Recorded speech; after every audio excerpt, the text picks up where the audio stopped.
เป็นธรรมดาซึ่งทุกคนจะต้องหนีมาป้นสิ่งทั้งหลายเหล่านี้แต่ว่าจะอย่างไรก็แล้วแต่พี่น้องท่านผู้ฟังเขาต้องรักษาสุขภาพของตัวเก่าเวลาเขาจะกินอะไรอย่างอาหารเนี่ยเอาใส่ในตู้ไว้เนี่ยเมื่อเจ้ากินลวดเผื่อเมื่อตอนเมื่อแรงนะต้องอุ่นเดี๋ยวก่อนเนอะเอาอุ่นเดี๋ยวก่อนแล้วก็เต้าที่ได้นำปฏิบัติพี่น้องท่านผู้ฟังเคยได้ยินเขาฟังว่าข้าวเหนียวเนี่ยข้าวนึ่งเนี่ยตั้งแต่เขาเกิดมาเขาต้องกินข้าวนึ่งเนาะคนห้องว่าบาแข็งแห้งตั้งแต่มาพักหลังนี่พี่น้องท่านผู้ฟังปรากฏว่าข้าวนึ่งเนี่ย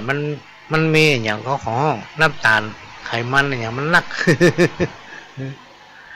แล้วมีคนมาลักบอกว่าถ้าเขานึ่งวันเนี้ยเขากินมาเสี่ยงนี่นะพี่น้องท่านผู้ฟังเอาใส่ถุงแล้วเอาไว้ในตู้เย็นเขาใส่ในตู้เย็นวันพุธเอามาอุ่นกินว่ะมันฆ่าอย่างก็ที่เป็นน้ำตาลเป็นอย่างเนี้ยในข้าวเหนียวนะมดเลยลูก ลองพอเนอะอันนี้พอหลวงก็ลักลองพอหลายเตือนนะเขามาลักบอกก่อนที่จะนำเอาสาระสปะร้อยอันปันเรื่องมาเล่าสู่กันฟังพี่น้องท่านผู้ฟังตอนนี้ฝนตกขนาดนั้นเนี่ยที่บ้านพอหลวงนี่นะทางอื่นไม่รู้ว่าที่ไหนไม่จะตกห้องช่วงนี้ไม่ได้ไปที่สถานีก็ตั้งแต่ไวรัสโควิดมันเข้ามาเนี่ยพี่น้องท่านผู้ฟังไม่ได้ไปสถานีก็ได้รับการอนุเคราะห์เมตตาจากหลวงพ่อพระครูสมุวิสุวัตรวรกิจโจตั้นผู้อำนวยการสถานีคือการอนุเคราะห์เข้ามาอยู่ในเครื่องของพระหลวงเนี่ย เข้ามาอยู่ในเครื่องนี้แล้วก็เลยมาได้ไปสถานีแล้วก็ต้องขอกราบขอบพระคุณต้านผู้อำนวยการ3-4 สถานีพี่น้องท่านผู้ฟังที่คือการอนุเคราะห์นำเอาเสียงรายการนี้จากวัดไฟหินเนี่ยเผยแผ่สู่พี่น้องท่านผู้ฟังแถมสถานีหนึ่งก็มีสถานีวิทยุล้านนาเชียงใหม่ซึ่งได้รับการอนุเคราะห์เมตตาจากท่านผู้อำนวยการสถานีนำเอาเสียงนี้เผยแผ่ให้พี่น้องท่านผู้ฟังได้รับฟังกันและก็สถานีวิทยุคลื่นพัฒนาคุณภาพชีวิต FM 92.25 วัดหลวงประแดงมหาวิหารสถานีวิทยุ FM 98.75 คลื่นธรรมะของชุมชนวัดห้วยตองซักตำบลของปอำเภอจอมทองจังหวัดเชียงใหม่สถานีวิทยุมนต์เสียงธรรม 106.25 วัดบุพารามอำเภอแม่แจ่มจังหวัดเชียงใหม่พี่น้องท่านผู้ฟังสามารถรับฟังรายการนี้พร้อมกันถึง5 สถานีตั้งแต่เวลา 4 โมงถึง 6 โมงแมลงยกเว้นว่าไฟมันดับเครื่องมาคัดข้องเสียงมันไปออกวิทยุ อันน่าช่วยเหลือไม่ได้ถ้าไฟมันดับนะสถานีวิทยุวัดไฟหินและก็ทุกสถานีที่พี่น้องฟังอยู่เนี่ยมันเป็นของพี่น้องคนฟังทุกท่านเป็นเจ้าของพี่น้องท่านผู้ฟังผู้ดำเนินรายการเถระครูบาอาจารย์วิทยากรทุกรายการเนี่ยเพิ่นเป็นอาสาเป็นผู้ที่มีจิตอาสา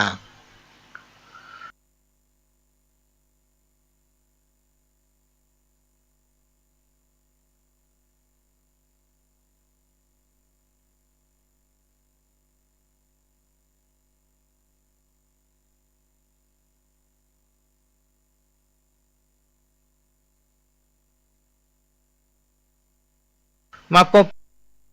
ปะมาเป็นกู้เป็นกิมป้าน้อยป้านานป้าอุ้ยแม่อุ้ยไอ้บ่าวพี่สาวเพื่อมือง่อมนะเพื่อมือเหงาบางคนก็แยกการไปตัวเปิดวิทยุฟังไปตัวพ่องกำลังเนี่ยกินข้าวแรงก็ฟังวิทยุไปตัวพี่น้องท่านผู้ฟังฟังมันมาเหมือนทีวีนี่ถ้าเอาพอแล้วตึงได้เงี้ยอย่างโลก วิทยุนี่เปิดแล้วอยู่ไหนฟังมันก็ได้ก็ได้รับการอนุเคราะห์ จากทุกสถานีแหละพี่น้องท่านฟังซึ่งพี่น้องท่านฟังเป็นเจ้าของที่เราจะต้องช่วยกันทนุบำรุง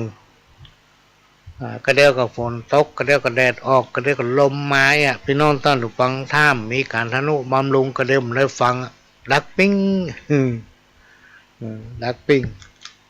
กาแอร์กาน้ำกาไฟพี่น้องท่านฟังซึ่งมันมีความจำเป็นที่ต้องใจแจ็คอย่างต่างๆมันต้องได้ดูแลถึงวันละอันนี้ก็ฝากมาเนอะพี่น้องท่านฟังมันต้องไปไกลไปธนาคารที่มันใกล้บ้านขอโอนสตางค์ให้แม่กำเตอร์ธนุบำรุงสถานีก็ได้บุญเหมือนกันทุกท่านทุกคนนะพี่น้องท่านฟังเหมือนเขาสร้างโรงหนังสือที่ยิ่งใหญ่เพราะรายการทุกรายการเพื่อสรรหาเอาข้อธรรมะที่ฟังแล้วคอยเข้าใจง่ายนำปฏิบัติคู่กับชีวิตประจำวันได้ฟังแต่ละรายการก็ได้รายการละข้อพี่น้องท่านฟังวันนี้เขาฟัง10รายการเขาก็ได้10ข้อละเอามาผสมผสานใจกับชีวิตประจำวันและจะไปเริ่มดูข่าวนะทุกชั่วโมงเพิ่นจะมีข่าวบอกว่าจะเป็นตั้งโทรทัศน์ตั้งวิทยุพี่น้องท่านฟังพูดถึงสถานีอื่นเพิ่นจะมีข่าวเขาจะได้รู้ว่าเหตุการณ์บ้านเมืองวันเนี่ยมันมีอย่างพล่ำเหลืออีกนะมันเลยมีสปะพี่น้องท่านฟังสังคมมาเร็วเนื่องจากว่าคนมันนักพี่น้องท่านฟังเขาให้สังเกตได้จากสมัยก่อนเนี่ยเวลาฝนตกมันก็เกิดตก10 วันกันยังมีนะน้ำก็มาท่วมมาขังที่ไหนสมัยก่อนเปิ้นย่าให้ดำนาหรอกลำเหมืองทุกเส้นทุกสายช่วงกลางพรรษาเนี่ยเดือน12เนี่ยสิงหากันยาเนี่ยมันจะมีน้ำไหลอยู่หันบักขาดพี่น้องท่านฟังลำเหมืองทุกเส้นทุกสายแต่ประเดี๋ยวนี้หาลำเหมืองยากละลำเหมืองไส้ไก่ลำเหมืองเสียน้ำลำเหมืองอย่างต่างๆนี่บอกให้มีพี่น้องท่านฟังเปิ้นถมแปลงบ้านให้หมด เพราะฝนมันตกมาหมอกพอให้บดีเนี่ยมันมีตังไปมันก็ขังอยู่หั่นแหละอันนี้เป็นเรื่องของธรรมชาติเป็นเรื่องของธรรมชาติที่เราจะหลีกตึงมาปนพี่น้องท่านฟังต้องปะกับมันอันนี้ก็นำมาฝากเราไม่ต้องไปอิดอกอิดใจกันมานะพี่น้องท่านฟังปล่อยมันเป็นไปตามธรรมชาตินะอะไรอย่างที่มันเกิดขึ้นได้แต่เดียวมันก็หายไปได้อันนี้ก็นำมาฝากเด้อพี่น้องท่านฟังมาแจ้งมาสอนนะมาเล่ามาอู้ฟัง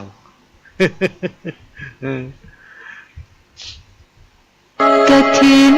ทานคือสังฆทานบุญทานยิ่งใหญ่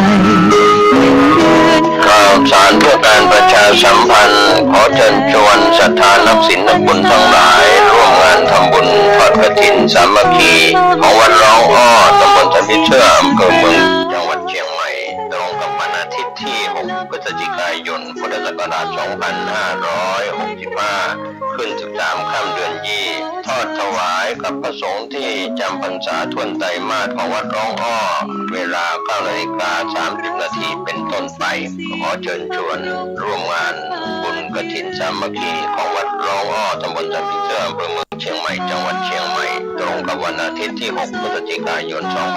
2565 ช่วงเช้า 9:30 นาทีได้บุญได้กุศลโดยพร้อมเพรียงกันเวลา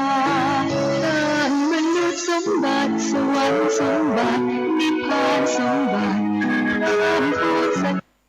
ก็ขอเชิญร่วมอนุโมทนาบุญในการทอดกฐินสายสามัคคีที่วัดร้องอ้อเนอะพี่น้องท่านผู้ฟังที่วัดร้องอ้อตามสปอร์ตที่เปิดไปนะในวันที่6 พฤศจิกายน 2565ปีนี้ก็ไม่มีการก่อสร้างอย่างแต่ว่าจะนำเอาปัจจัยที่ได้รับจากการทอดถวายกฐินในปีนี้ไปทนุบำรุงในส่วนต่างๆบอกว่าจะเป็นเสนาสนะ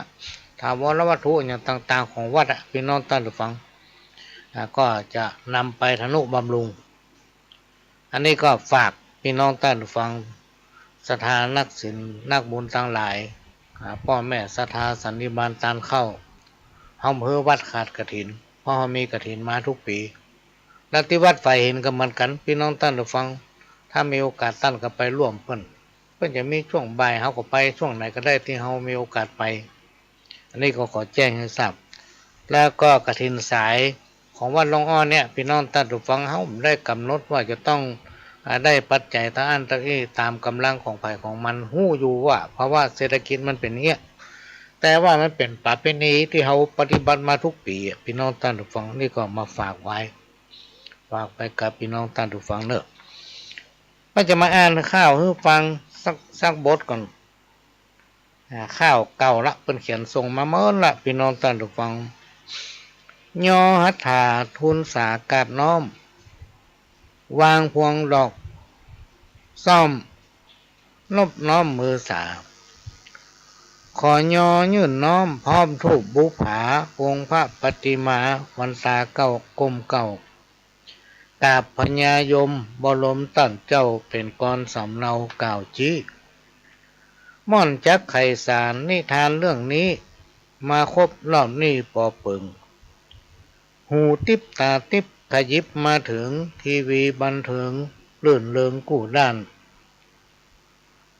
นั่งตายนอนตายหญิงใจอยู่บ้านพ่อถึงตำนานบอกจี้ไล่ฆ่ายิงกันแตงฟันเดี๋ยวนี้ซับสนปนปี้เนอหน่ายห้องกินยาพิษเสพติดตัวตายแขวนคอวำไว้หญิงใจแก่เท่าประวัติตำนานคนผ่านอาภัพบ่นับแก่เท่าหญิงใจสายใยกำปุ้งผ่านยุ่งเป็นสายไฟฟ้าเลียงยายสบายเนอเจ้าพกมองหลังเดียวคนเตียวสีเข้าก็มีเนอเฮาเดี๋ยวนี้ซอยศาสนาขอจากกาวจีมาถึงยังอี้ใหญ่เขือบ้านเมืองแห้งแล้งเหี่ยวแห้งบ่เหลือน้ำจักละเหือคนเหนือจักล่องใต้มันก็มาถึงหลอดเติงแต่ไส้น้ำแม่ปิงใจขาดน้ำต่างมีบ่มีคนเตียวลดเร็วยิ่งล้ำมาถึงจอดจ้ำสังคมแผ่นดินเมืองไทยจักไข่บอกเจ้าจะเลี่ยนเพียงเอาเดี๋ยวนี้คน7 ภาษาจังมาบอกจี้มาร่วมดังอี้เอาตามภาคกาไว้บ่ได้สังกาเนี่ยให้ไทยนาควายหาบ่ได้งัวควายสูญหายใจควายเมืองใต้เขาละตุมไปแอกงอนคนเฮาสมัยนี้ใส่ใจฮ้อนเขาจังลึงค้อนไวไฟเกียนงัวและล้อพอหันที่ไหนสิ่งมอเตอร์ไซค์เร็วไวสอบสู้รถยนต์รถเก่งขี่เบ่งกวดอู้ตายกันหน้าดูญาติมิตรพ่อถึงตำนานพระสีอานมันติดสืบเส้นมีมาตามภาคเก่าไว้คนไร้เดียงสาคนขาดปัญญาผู้จ่าสวกล้าใจห้อนมือไว้เขาบ่ไว้หน้าพิตามันดาบ่เว้นบุบตีฟันแตงใจแข็งนีบเต้นมันติดสืบเส้นถึงข่าวสมัยเดียวนี้นาเลหนุ่มสาวอายุลุ่มสาวเปิดเป่าอยากได้ลูกผัวเมียเขาชิงเอาห้อนไม่ขาดศีลธรรมในมนุษย์นะอันนี้ก็เป็นข่าวที่เป็นส่งมาให้พี่น้องท่านผู้ฟังก็มาอ่านให้ฟังในยุคปัจจุบันเนี่ยมันเริ่มเป็นอันแตะพี่น้องท่านผู้ฟังเนื่องจากว่าคนมันหลายตำนานที่เป็นกล่าวไว้คนหลายภาษาคนต่างบ้านต่างเมืองจะมาอยู่บ้านเฮาจะมาร่วมเฮาทำนั้นทำนี้จะมาช่วยคิดช่วยสร้างมันก็มีแตะพี่น้องท่านผู้ฟังถึงวันนี้นะหลายๆบ้านมีคนหลายประเทศหลายภาษาเข้ามาอยู่บอกว่าจะเป็นลาวบอกว่าจะเป็นเขมรขมุบอกว่าจะเป็นแขกเนาะฝรั่งนี่เข้ามาอยู่ร่วมกันนักและเชื้อชาตินี่หลายชาติศาสนามันก็เลยมีนักขึ้นเหมือนอย่างบัตกี้นะเมื่อบักกี้วันมานี้มีโอกาสผ่านไปตั้งถนนนั้นยังจำไม่ได้วัดสีโคง นะถนนเรียบทางฟ้าห้ามเนี่ยเป็นนอนตันทุกฟังโอ้ได้ผ่านได้มีโอกาสผ่านร้านอะไรอย่างก็ สียนนี่กันโอ้รถควายเล็กรถไถนานักเต้นนักว่าเพื่อจอดขายนะเลี้ยงอยู่หน้าร้านมันแตกต่างกับเมื่อ30 ปีก่อนพี่น้องตั้นทุกฟังเขาจะบ่ค่อยหันมีนักงี้ล่ำเหลือหรอกมันจะมีร้านที่เปิ้นขายจะมีกันสองกันอันนะนอกนั้นมันจะแพร่หลายประจำบ้านจำจองประเด็นนี่มีละ ใครมาใครซื้อพ่ออย่างพ่อมันมีนายจะไถแล้วอ่ะพี่น้องท่านวังถมแปลงบ้านให้หมด ป้าถมแปลงบ้านให้หมด เนี่ยมันตันสมัย ตอนนี้บ้านของปหลวงนี่ฝนตกละทั้งสถานีก็น่าจะตกทั่วไปเลยนะพี่น้องท่านผู้ฟัง เมื่อก่อนเข้ารายการนี้พี่น้องต่างห่างดงต่างสัมปทองก็แจ้งมาว่าโอ้ฝนตกนักตัวบอกว่าพี่น้องที่อื่นๆที่ไหนตกห้องก่อนระวังจะไปห้ามฝนคือฝนในยุคปัจจุบันกับแต่ก่อนเนี่ยมันเหมือนกันฝนมาเดียวเนี่ยถ้าเราไปห้ามไปเปียกฝนนี่นะมันจังเป็นไข้เป็นเมื่อยเป็นวัดเป็นไอเนอะพี่น้องต้องระวังเพื่อระวังสุขภาพตัวคนจะงามที่ใจปัจจัยใบหน้าคนจะสวยจัญญาปัจจัยตาหวานหรือว่าตาหวานคนจะแก่ความหูปัจจัยแก่เพราะอายุนักปัจจัยแก่เพราะอยู่มาเมินเกิดมาเมินปัจจัยแก่ความหูซึ่งได้มาจากประสบการณ์เหมือนกับกรรมกรที่ว่าถ้าใครรู้เรื่องอย่างนี้ถามคนผู้สูงอายุให้เนาะเขาไปห้องว่าคนเฒ่าก็ไม่ได้ไปโคตร โอ้จับซ้ำคนเขาจม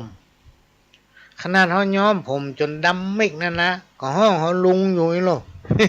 ลงทุนไปย้อมผมเจ้งสตาร์หมูกี่ร้อยวะโอ้ละอ่อนห้องลุงอยู่เป็นที่แค่โคตรอันเนี้ยก็เป็นกรรมที่มันสอดคล้องกันพี่น้องตั้งแต่ฝังคนจะงามที่ใจนะปัจจัยใบหน้าคนจะสวยจัญญาปัจจัยวัตตาหวานคนจะแก่ความหูปัจจัยว่าอยู่มาเมื่อไหร่นะคนจะรวยสินทานนะรวยสินมีธรรมนะชอบกินชอบทานบางคนบอกเข้าใจเรื่องทานพี่น้องท่านผู้ฟังเรื่องการทำบุญเนี่ยพี่น้องท่านผู้ฟังเขาจะไปละเขาจะไปคิดว่ามันเสี่ยงสตางค์เนี่ยมันเสี่ยงสตางค์กับกรรมที่ว่าอย่างนี้นะพี่น้องท่านฟังมีหลายผู้หลายท่านพระหลวงได้โดนมากับตัวเลยเขาว่าสองหน้าเลยอะว่าทำบุญศูนย์เปล่าเลยเลี้ยงเจ้าได้กิน มีอยู่รายหนึ่งกล้าขายบดีนิมนต์พระมาบนว่ะโอ้กล้าขายบดีขายยังกำได้วันนี้ได้ตังค์มากินร้อยเมียดันเอาผ้ามา เสียเงินให้ผ้าแถมไม่ว่า การทำบุญเนี่ยพี่น้องตั้งหรือฟังมันสั่งสมไว้สั่งสมบุญไว้บางทีบุญที่จัดแล้วมันมีนักแต่มันมาบ่ถึงเฮาเพราะอย่างเพราะว่าญาตินี้พบนี้เฮาบ่ได้ทำบุญถ้าเฮาทำบุญพี่น้องตั้งหรือฟังบุญที่เฮาทำวันเนี้ยมันจะสั่งสมไว้มันจะอยู่ในใจเฮาเนี่ยว่าเราได้ทำอย่างไปอย่างใดนะแล้วมันจะเป็นผลบุญไปเชื่อมเอาบุญเก่าเมื่อในอดีตชาติมาถึงเฮามันจะทำให้อยู่เย็นเป็นสุขพี่น้องตั้งหรือฟังบางคนทำบุญกว่าเสี่ยงกรรมที่เป็นว่าทำบุญกันเตอะมันบ่เสียหลายจะได้สบายในวันต่างหน้ามันจะมีสิ่งดีๆเข้ามาหาเฮาท่านแก้วแหวนเงินคำเนี่ยพี่น้องท่านผู้ฟังมันมีควันมันสามารถไปได้มาได้เอาทำบุญไปกระเดิมจึงมีสิ่งดีๆเข้ามาหาเฮาบ่ต้องอับตกจนนะเฮาอาจจะได้มานักกว่านั้น นะนักกว่าที่เราทำไปทำบุญจะไปหวังจะไปอธิษฐานอันนี้จะไปขอตั้งใจทำไปด้วยใจบริสุทธิ์แล้วมันจะมีผลพี่น้องตอนฟังมันมีผลคนจะดีบัจใจดีด้วยวาจาคนจะเก่งนะเก่งวิชาเก่งประสบการณ์เก่งในการกระทำทุกเรื่องนะบัจใจเก่งก็กำอู้โอ้ยบางคนนี่มันเก่งก็กำอู้โอ้ยกำอู้มันนี่เหมือนผีสอนไปที่ไหนใครก็เชื่อมันหมดเพราะมันอู้ดีอู้ม่วน อู้ดีอู้ม่วนแต่งตัวดีภูมิฐานนะระวังไว้เถอะพี่น้องท่านผู้ฟังระวังไว้คนจะเก่งเนี่ยไม่ใช่เก่งคำอู้ไม่ใช่เก่งการแต่งตัวนะต้องเก่งประสบการณ์มีความดีความชอบในตัวเองจิตใจก็เปี่ยมไปด้วยคุณธรรมบัตรทำเมื่อคนอื่นเดือดร้อนนะหรือว่าไปเบียดเบียนไผ่คนหนึ่งคนใดเงี้ยผู้ไหนเป็นนั้นผู้น้ำเป็นน้ำผู้ไฟเป็นไฟยึดสัจจะเหมือนนายพรานคนหนึ่งเนี่ยสามารถห้องน้ำขึ้นดอยได้ห้องเอาน้ำไหลขึ้นไปบนดอยพี่น้องตอนฟังพระฤาษีสงสัยถามว่านายพรานไปมีดีอย่างห้องน้ำไหลขึ้นไปบนดอยได้เขาถือสัจจะเนาะ ขนาดพระฤาษียังทำมาได้แต่นายพรานเพื่อนถือสัจจะเพื่อนสามารถทำได้ครูบาอาจารย์ท่านกล่าวไว้ว่าการปฏิบัติธรรมคือการปฏิบัติตนนะการปฏิบัติธรรมคือการปฏิบัติตนมาก็เอาไปฟังเทศน์ฟังธรรมเนี่ยพี่น้องท่านฟังไปฟังแง่หยังไปฟังธรรมอันเป็นธรรมะอันคำสั่งสอนขององค์พระสัมมาสัมพุทธเจ้าซึ่งเป็นแปลออกมาพี่น้องท่านฟังแล้วมาบรรยายมาอู้ฟังเพื่อให้เขาเข้าใจง่ายว่าทำดีได้ดีเนอะทำบดีจะได้บดีอันเนี้ยมันตันสมัยตันยุคตันสมัยอยู่เสมอ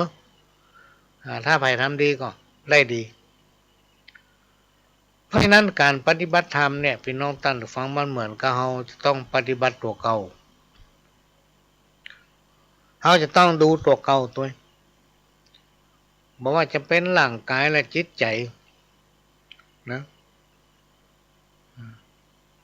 จะต้องยึดมั่นคุณธรรมนะทำในสิ่งที่ถูกต้องอันไหนบดีก็ว่าบดีต้องวางตัวเป็นกลางหนึ่งตัวเฮาก็บ่เดือดร้อนคนอื่นก็บ่เดือดร้อนนะอยู่ไปตามหน้าที่ก็คือทำไปตามหน้าที่ของตนเองเฮามีหน้าที่อย่างเฮาเป็นพ่อบ้านก็ต้องรับผิดชอบในครอบครัวของตัวเก่าเฮาเป็นพ่อก็ต้องเป็นพ่อที่ดีของลูกถ้าเฮาเป็นแม่เฮาก็เป็นแม่ที่ดีของลูกถ้าเฮายังบ่ได้ปฏิบัติตนพี่น้องท่านผู้ฟังเฮาบ่ได้ปฏิบัติตนเฮาบ่ได้พ่อตัวเก่าแล้วเฮาจะเป็นแบบเพื่อคนอื่นได้อย่างไรเพราะว่าจะเป็นในการประกอบสมาอาชีพในโอกาสที่ไปเนี่ยการทำงานเนาะก็ต้องทำตามหน้าที่ของตัวเก่าบอกไปว่าคนนั้นบอกไปเบียดคนนี้อันนั้นมันเป็นหน้าที่ของเขาการใช้ชีวิตให้บริสุทธิ์ยุติธรรมให้ถูกต้องที่สุดคนเราทุกคนพี่น้องท่านผู้ฟังจะต้องอยู่อย่างมีสติเมื่อมีสติสมาธิก็จะเกิดในขณะที่เรากำลังคิดกำลังกำลังทำงานเพื่อมีสติอยู่กับการงานนั้นๆพี่น้องท่านผู้ฟังประการสำคัญคนเราทุกคนเนี่ยที่อยู่ร่วมกันในสังคมชุมชนในยุคถึงวันเนี่ยจะต้องเปิดใจของตนเองให้กว้างๆ ยอมรับกับสิ่งที่เกิดขึ้นในชีวิตประจำวันพี่น้องท่านผู้ฟังหรือว่ามีเหตุมีผลนะยอมรับความคิดหันของคนอื่นพ่องยอมรับเปิ้นคนอื่นพ่องจะไปถือตัวแน่เพราะเราบัจใจอยู่คนเดียวได้นะ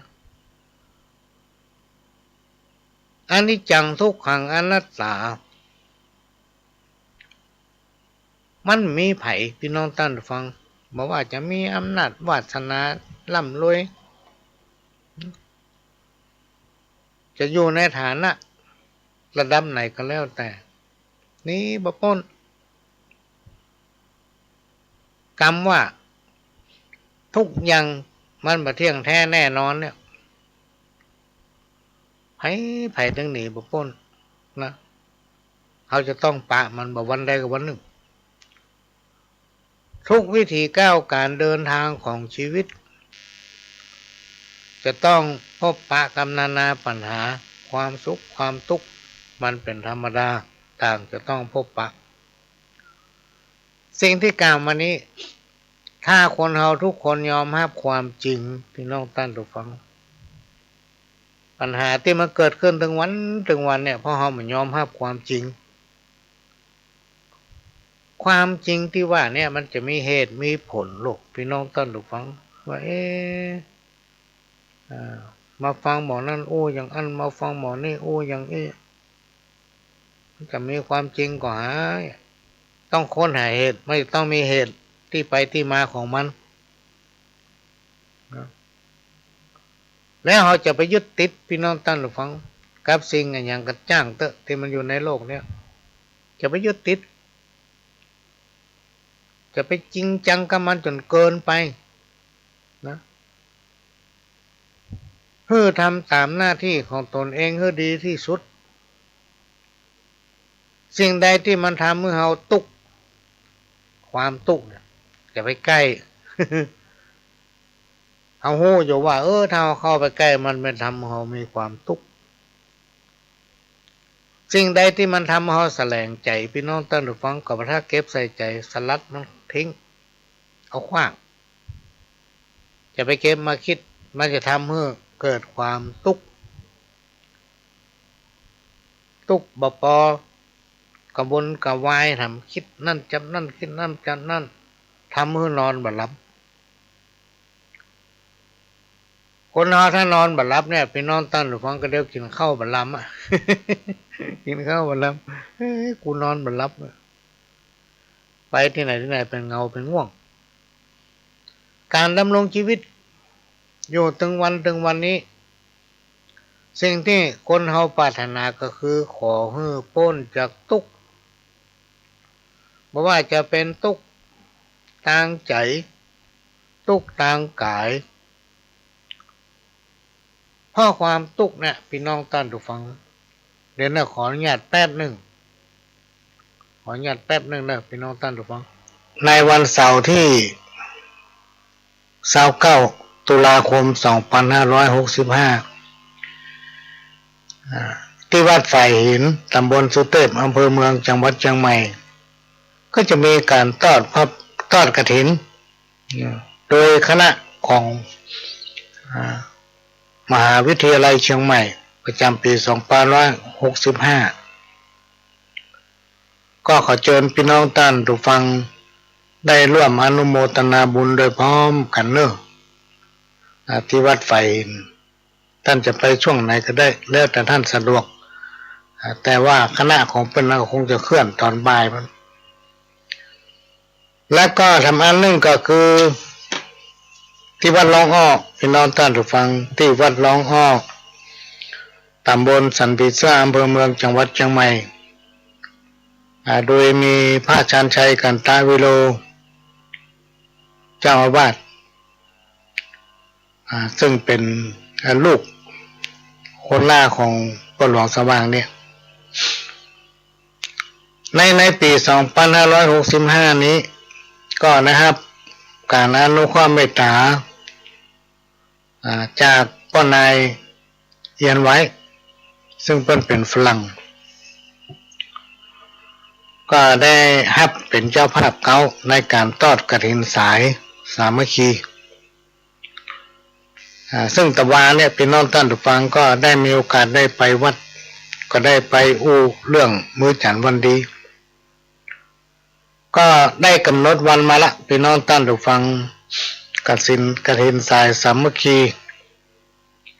ก็จะมีขึ้นในวันอาทิตย์ที่6พฤศจิกายน2565ขึ้น13ค่ำเดือนนี้โดยจะเริ่มตั้งแต่เวลา9โมงครึ่งเป็นต้นไปถึง11โมงครึ่งบ่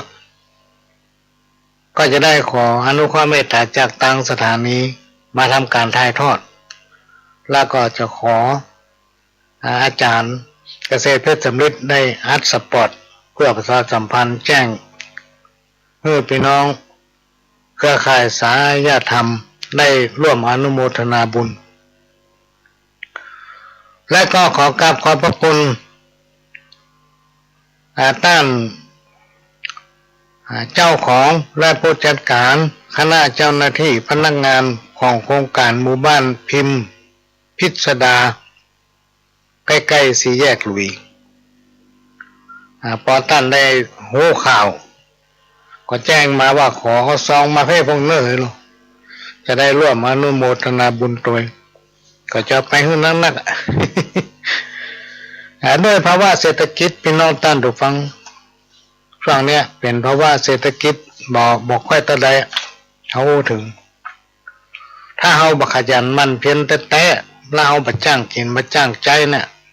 บ่พอกินการงานมันก็หายากเพราะเศรษฐกิจมันบ่ค่อยดีสินค้าอย่างต่างๆนี่แปลง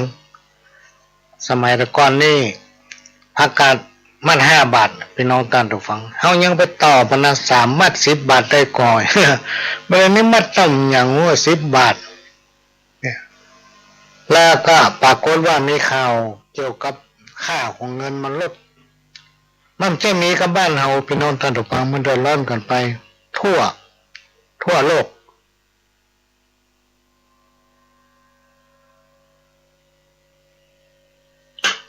อันนี้ก็มาเล่าให้ฟังบัดนี้โดยเฉพาะช่วงเดือนกันยาเนี่ยจากสิงหามากันยาเนี่ยพี่น้องท่านผู้ฟังมันจะมีฝนตก3 วันมันย่าง4 วันมันตกเนี่ยรถจะตกมันก็ตกมาหน้าซื่อเนาะนะบอกว่ามาเจ้าแมลงมาข้ามมาฟังข่าวพี่น้องท่านผู้ฟังข่าวนี่มันมาจากอัดไว้จากรายการหลายปีมาแล้วก็มาเปิดให้ฟังโยหัตถาฝ่ามือ10 นิ้วขึ้นต่างวางกิ้วกายเก้าเกษาขอบกลมกราบนบองค์กษัตริย์ตาพระจอมราชา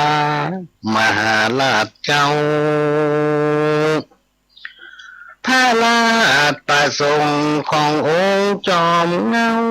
ทรงคิดแบ่งเบาพี่น้องพระองค์ค้นหา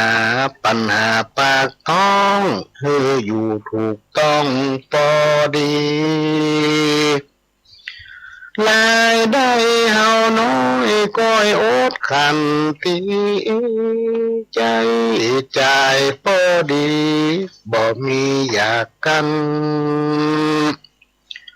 รู้จักถนอมอดออมใจก็บ่มีวันจักตุกตามพระประสงค์ขององค์ประมุข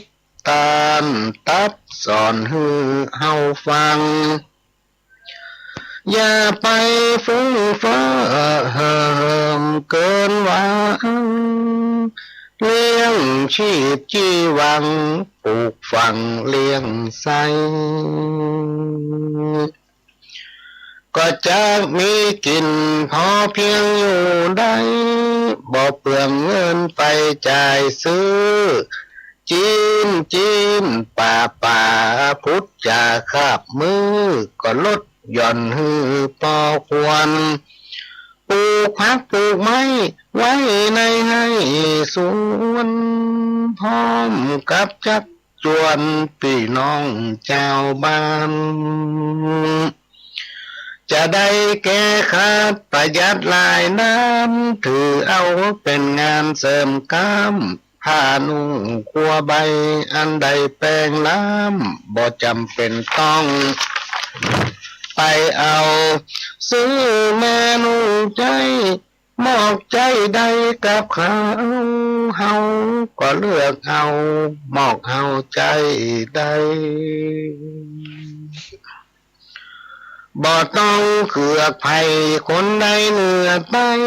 หมู่มีเงินไทยหลายล้านเฮาอยู่พอดีบ่มีเกียรติค้านบ่เข้าขั้นทานลำเค็มจักจกใจซื้อคือเลือกจำเป็นแปลงใจเย็นเย็นก้อยเป็นก้อยสร้างอย่าลับตาฝืนจงมืนตากว้างจักหันนิ้วทางลงลึงบางคนเดือดร้อนเป็นคนบ่มันขยันคิดแต่ตื่นบางคนก็มีเงินเล็กน้อยเหินตัวเขาเปิ้นเอาตัวเอาบอกกึดทีแจ้งเพื่อมาหูคิงกระเป๋าพอแห้งเฮามีกะแห้งเล็กน้อยถ้าเฮาเล็งหันรายวัน200มันถึงบ่น้อยพอเพียงจินเฮาบ่นับอย่าฟักลายเฮียงเฮาหมอกพอเพียงเลี้ยงครอบครัวใดจากแต่งข้าวสารมากะวอนไว้กับพี่น้องไทยทั่วทิศช่วยแก้ปัญหาช่วยกันมาคนคิดชีวิตต่อสู้วันแจ้งขายแจ้งกล้าได้มาแบ่งปันเป็นส่วนเป็นอันมันก็อยู่ได้ก็จะพอเพียงเลี้ยงต้องปากใสปลูกส่วนขั้วไปพร้อมพักบะทั่วบะแตงบะแฟงบะฟักปลูกตามหัวบ้านเลี้ยงยายเหลือกินเหลือใจน้ำเอาไปขายจักเสริมเป็นหลายจุนเจือในบ้านถึงเศรษฐกิจวิกฤตแต่ด้านคงบ่ยาวนานยืดเยื้อเอาต้องทำใจทนไปกู้เชื่อตามโอกาสเอื้ออำนวยประหยัดเขาไว้จังใดไปสูงถึงบ่นำลอยกาหมอกอยู่ใดกาหมอกอยู่ใดอันนี้ก็เป็นข้าวของแม่วิจันรักษัตริย์พี่น้องท่านผู้ฟังเมื่อมาละก็ไปที่ไหนเพิ่นก็ขอคือจ้อยข้าวเนี่ยมันเป็นข้าวจ้อยเกี่ยวกับเศรษฐกิจเกี่ยวกับความเป็นอยู่พี่น้องท่านผู้ฟังมาฟังข้าวทำบทหนึ่งเป็นข้าวก้อมสักกำเป็น4-5 ถ้วยเพิ่นบอกว่าคนแต่ก่อนนั้นข้าวจำน้ำปูไส้อัวปลาทูก็ลำบัดน้อยพิซซ่าบะหมี่มาม่าก๋วยเตี๋ยวมามีเกี๊ยวหมูจักในสมัยนั้นลาบจีนสอบสู้แกงแคอาหารฟาสต์ฟู้ดบ่เหมือนแกงฮังเลกับต้มผักกาดน้อยลมหลวงปัดไม้บ้านให้เฮือนสวนแหงบ่เปิงกวนเหมือนลมปากอู้ลมพายุฝนพัดบนไม้ลู่ยังน่าดูมาให้ลมปากคนทาลนฮ้อนให้ยังแหงกว่าได้หลายทีลมหลวงหูละเป่งว่าใส่สีแต่ลมปากคนบดี บ่มีไม้ได้บ่มีไม้ได้วะ ลมสปะพี่น้องท่านผู้ฟังบอกว่าจะเป็นลมใหญ่ลมหลวงเนาะพายุอะไรอย่างก็แล้วแต่มันสู้ลมปากคนบ่ได้วะข่าวพวกนี้เปิ้นว่านะก็เลยเอามาว่าให้ฟังในยุคสมัยเนี้ยมันบ่ค่อยมีให้มีส่วนพี่น้องท่านผู้ฟังมันมาแปรปรวนเป็นรีสอร์ทสร้างให้หน้ากลายเป็นเคหาจัดสรรก้าวอ้างป่าเกยอยู่หนอง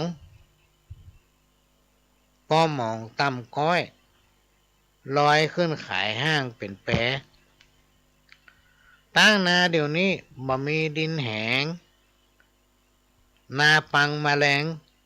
เข้าแปลงไข่บ้าน ได้ยินบนจมลายนะก็เนี่ยนาเข้าเต็มต่งเรายังได้ซื้อข้าวกินอยู่เนาะซื้อกินข้าวตัวเก่าบางทีเนี่ยนาแตะพี่น้องตั้นถูกฟังแล้วปลูกข้าวเจ้านะเก็บเกี่ยวแล้วลวดขายให้เปิ้นย่ำตันแล้วเข้าหลองแล้วลวดขายคำต้งนั่นแหละ แล้วมาซื้อกินข้าวนะในยุคปัจจุบันเนี่ยมันเนี่ยนาสุดปีพี่น้องตั้นถูกฟังตะกอนในปีไหนเนี่ยปัญญานาเตื้องแต่เดือนนี้3 เดือนก็เกี่ยวเข้านั่นแล้วก็เข้าพันใหม่เขาลงหวานทำไมทำนาสุดปีสุดแรงมันเป็นไปตามสมัยพี่น้องท่านผู้ฟังญาติตะไดมาก็เริ่มพอกินพอคนมันนักข้าวก้อมทำข้าวนึ่ง เต็มบ้าได้ฮักตึงบลาไก่แม้นตายจากไปใจยังห่วงข้อง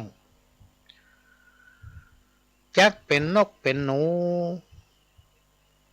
มาจูแห่งห้อง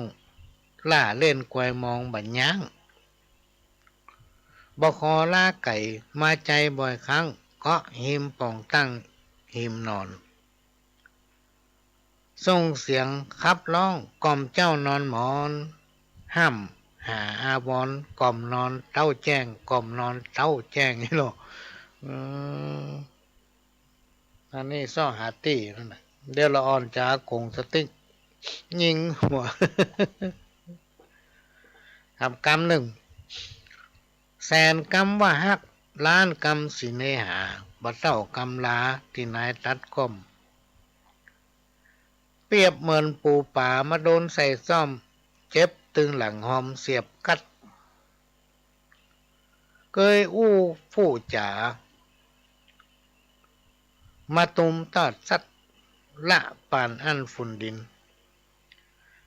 ศิลาก้าน้อยบ่มีก้าศิลแม่ตาดำนินจริงทิ้งนายหน้าก้อยฟังเตอร์นายแม่สายน้ำดันยังถ้อยคำสำคัญปีนี้จักไข่จ่าวาตากาวจีจริงใจแต่อี้เนื้อไหนเนี่ยดีสุดแรงน้องพ่อมหันอิดการตึงวันมหันไผ่เอาไปเล่าอู้ความดีตั้งหลายบ่หมายสอบสู้บ่หุ่มพ่อดูแบบนี้บัดนี้เรื่องเร็วไหลเต็มว่าไปลบหลีกเลี่ยงบุบุญจี้หามาเนี่ยดีสุดแรงเขายังเบาไปจ๋าเนี่ยบดีเตือเดียวนะคนเอาไปลือกันตัวบ้านนี่โน อันเนี้ยมันดึงดีปะโป้นเนอะพี่น้องท่านผู้ฟังคำนินทานี่นะเนี่ยดีเขาก็นินทาเนี่ยบดีเขาก็นินทาทุกอย่างแย่งได้เขาก็นินทาหมดลองแต่งตัวดีเขาก็นินทาตู้ท้องเคลื่อนที่นะว่ากันไปหมดนอนรับเขาก็นินทาทุกอย่างพี่น้องท่านผู้ฟังคนเอาไม่ถึงหนีบ่พ้นคนพาลสันดานบดีย่อมเอาเปรียบคนอื่นอยู่เสมอมันบ่คิดว่าคนที่มันเอาเปรียบเขานั้นเพิ่นจะยากจนอนาถาขนาดไหนเพียงใด ขอให้มันได้สิ่งที่มันอยากได้พี่น้องท่านผู้ฟังได้สิ่งที่มันต้องการมันพอใจมันละก็จะทุกข์จะยากมันไม่สนหรอก ตรงกันข้ามกับบัณฑิตคนที่เป็นมีจิตใจงดงามเต็มไปด้วยเมตตาเอื้ออารีซื่อสัตย์สุจริตคงที่อยู่เสมอหาพอหน้าตาเป็นอิ่มเอิบสดใสอยู่ตลอดเวลาอย่างไอ้คนสันดานบดีเนี่ยหน้ามันต้องแห้งพี่น้องท่านผู้ฟังหน้าแห้งตาไม่ค่อยมีแววนะลองสังเกตพอเถอะ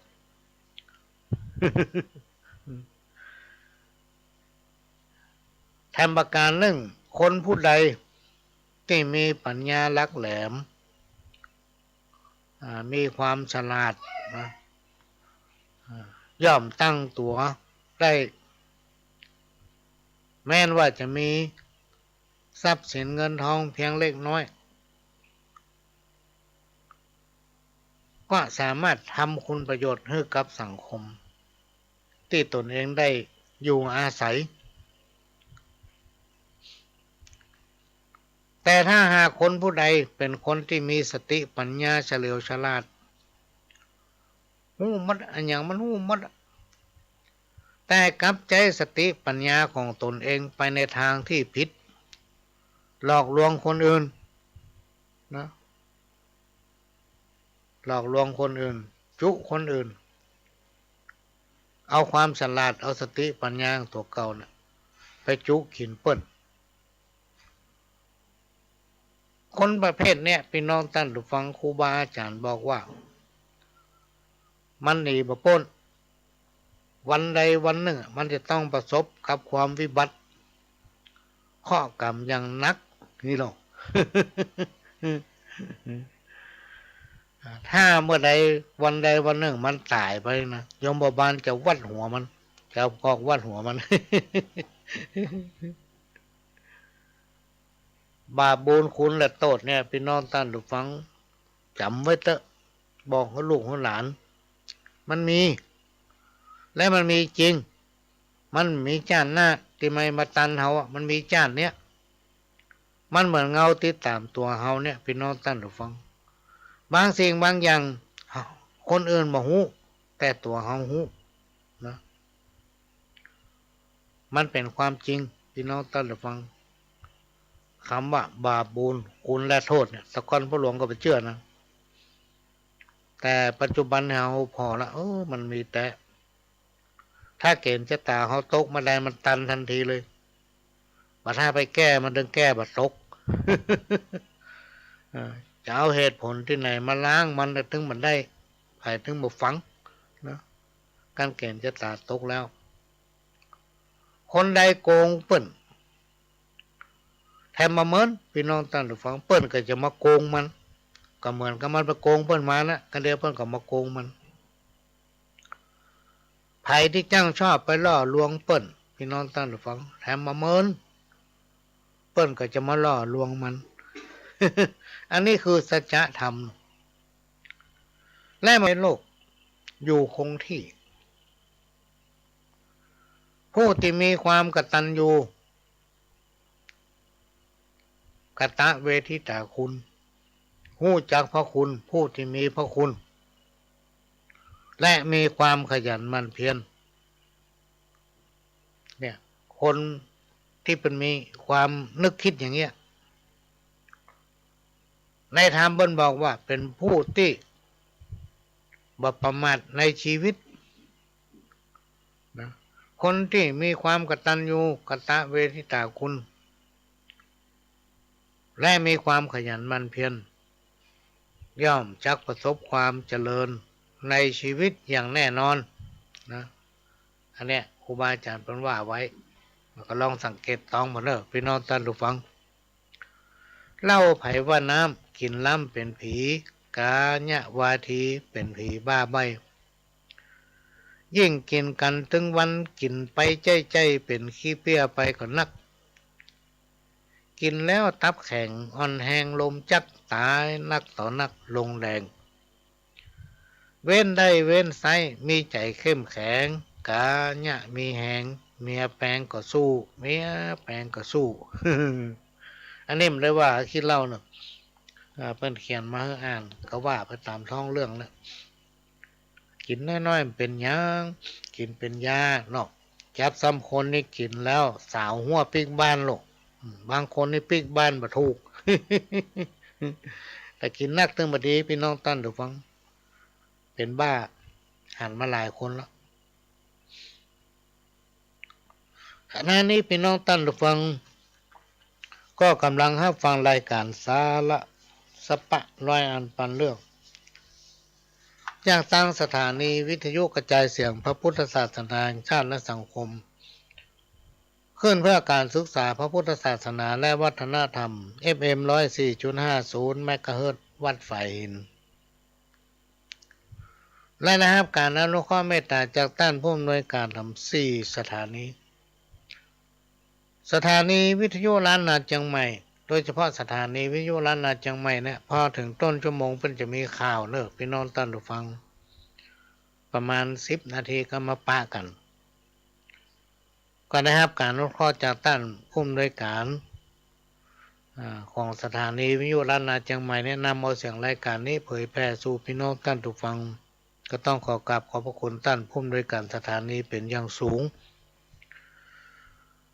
และสถานีวิทยุขึ้นพัฒนาคุณภาพชีวิต FM 92.25 วัดหลวงประแดงมหาวิหารก่อนได้รับการอนุเคราะห์เมตตาจากท่านผู้อำนวยการสถานีวิทยุ FM 98.75 ขึ้นธรรมะของชุมชนวัดห้วยตองซักตำบลคลองเปาอำเภอจอมทองจังหวัดเชียงใหม่ก็ได้รับการอนุเคราะห์จากท่านผู้อำนวยการสถานีวิทยุมนต์เสียงธรรม 106.25 วัดบุพารามอำเภอแม่แจ่มจังหวัดเชียงใหม่อันนี้ก็ได้รับการอนุเคราะห์เมตตาจากท่านผู้อำนวยการสถานีดำเนินรายการโดยก้าวกับผมพ่อหลวงสว่างธาตุอินจันทร์ประธานเครือข่ายกองทุนแม่ของแผ่นดินจังหวัดเชียงใหม่และ8จังหวัดภาคเหนือประธานคณะที่ปรึกษาผู้ตรวจราชการภาคประชาชนจังหวัดเชียงใหม่นั้นครบบัลละพอดี เปิ้นก็ขอว่าให้อยู่ต่อก็อยู่เฉพาะกองทุนแม่นี่ก็พอแล้วก็หาเนาะเพราะว่าหมู่ที่เคยเคารพนับถือไปมาสู้กันป้ากันเกษียณไปให้หมดนี่พี่น้องท่านผู้ฟังมีกาบหลวงเนี่ยก็ยังอยู่กับวิทยุนี่อยู่ก็อยู่กับพี่น้องท่านผู้ฟังเนี่ยไปจนพี่น้องท่านผู้ฟังก่ายนะกูตุ้มฟังมาแล้วกูก่าย อะไรอย่างเงี้ยก่อนที่จะนำเอาสาระสปะมาเล่าสู่กันฟังพี่น้องท่านผู้ฟังก็ฝากสปอร์ตเห็นน้อยหนึ่งกฐินทานคือสังฆทานบุญทานยิ่งใหญ่1 เดือนข่าวสารเพื่อการประชาสัมพันธ์ขอเชิญชวนศรัทธานักศีลนักบุญทั้งหลายร่วมงานทำบุญทอดกฐินสามัคคีของวัดร้องอ้อตำบลสันพิเชื่ออำเภอเมืองจังหวัดเชียงใหม่ตรงกับวันอาทิตย์ที่6 พฤศจิกายนพุทธศักราช2565ขึ้น13 ค่ำเดือนยี่ทอดถวายกับพระสงฆ์ที่จำพรรษาทวนไตรมาสของวัดร้องอ้อเวลา 9:30 นาทีเป็นต้นไปขอเชิญชวนร่วมงานบุญกฐินสามัคคีของวัดร้องอ้อตำบลสันพิเชื่ออำเภอเมืองเชียงใหม่จังหวัดเชียงใหม่ตรงกับวันอาทิตย์ที่ 6 พฤศจิกายน 2565 ช่วงเช้า 9:30 นาทีได้บุญได้กุศลโดยพร้อมเพรียงกันเวลาสร้างมนุษย์สมบัติสวรรค์สมบัตินิพพานสมบัติพร้อมพูดสักก็เชิญร่วมเนอะพี่น้องท่านผู้ฟังกฐินสามัคคีเพื่อบ่ให้วัดขาดกฐินในปีนี้ทางวัดก็มีความประสงค์ที่จะเชิญชวนพี่น้องท่านผู้ฟังได้ร่วมอนุโมทนาบุญในการทอดกฐินสามัคคีเพื่อจะนำเอาปัจจัยนั้น มาทนุบำรุงในส่วนต่างๆของวัดพี่น้องท่านผู้ฟังเพื่อให้มันเหมาะสมไปตามกาลสมัยอันใดที่มันลุมันเสียอันใดที่มันขาดพี่น้องท่านผู้ฟังก็ได้ทนุบำรุงโดยเฉพาะ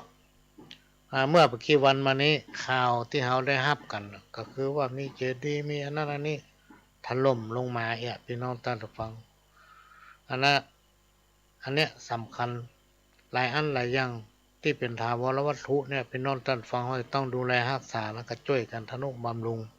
ปัจจัยตอนใดบอกว่ากันเพราะว่าเศรษฐกิจเป็นที่เขาต้องหู้และท่านใดที่มีกฐินสายมาสักต้นเนี่ยพี่น้องท่านฟังที่ฟังรายการวิทยุอยู่เนี่ยก็มาหาพ่อหลวงเนอะมีของชำร่อยแจกให้ก็ได้ต่างเจ้าวาดฟังละว่าจะไปไว้ที่วัดดีก็แจกผู้ที่มาร่วมงานบุญกลัวมันปอว่ะ ถ้ามันปอเนี่ยอินดูเปิ่นนี่ลงถ้ามันวิตัดไผ่เฮาอินดูเปิ่นนอนถึงมารับทุกเจ้าเพิ่นว่าอันเพราะฉะนั้นพ่อหลวงก็เลยจะเฉพาะหมู่ที่มาติดต่อพ่อหลวงเนี่ยถ้าเอาไปไว้วัดทุกเจ้าเพิ่นแจกบ่พอแล้วเพิ่นจะอินดูนอนมารับ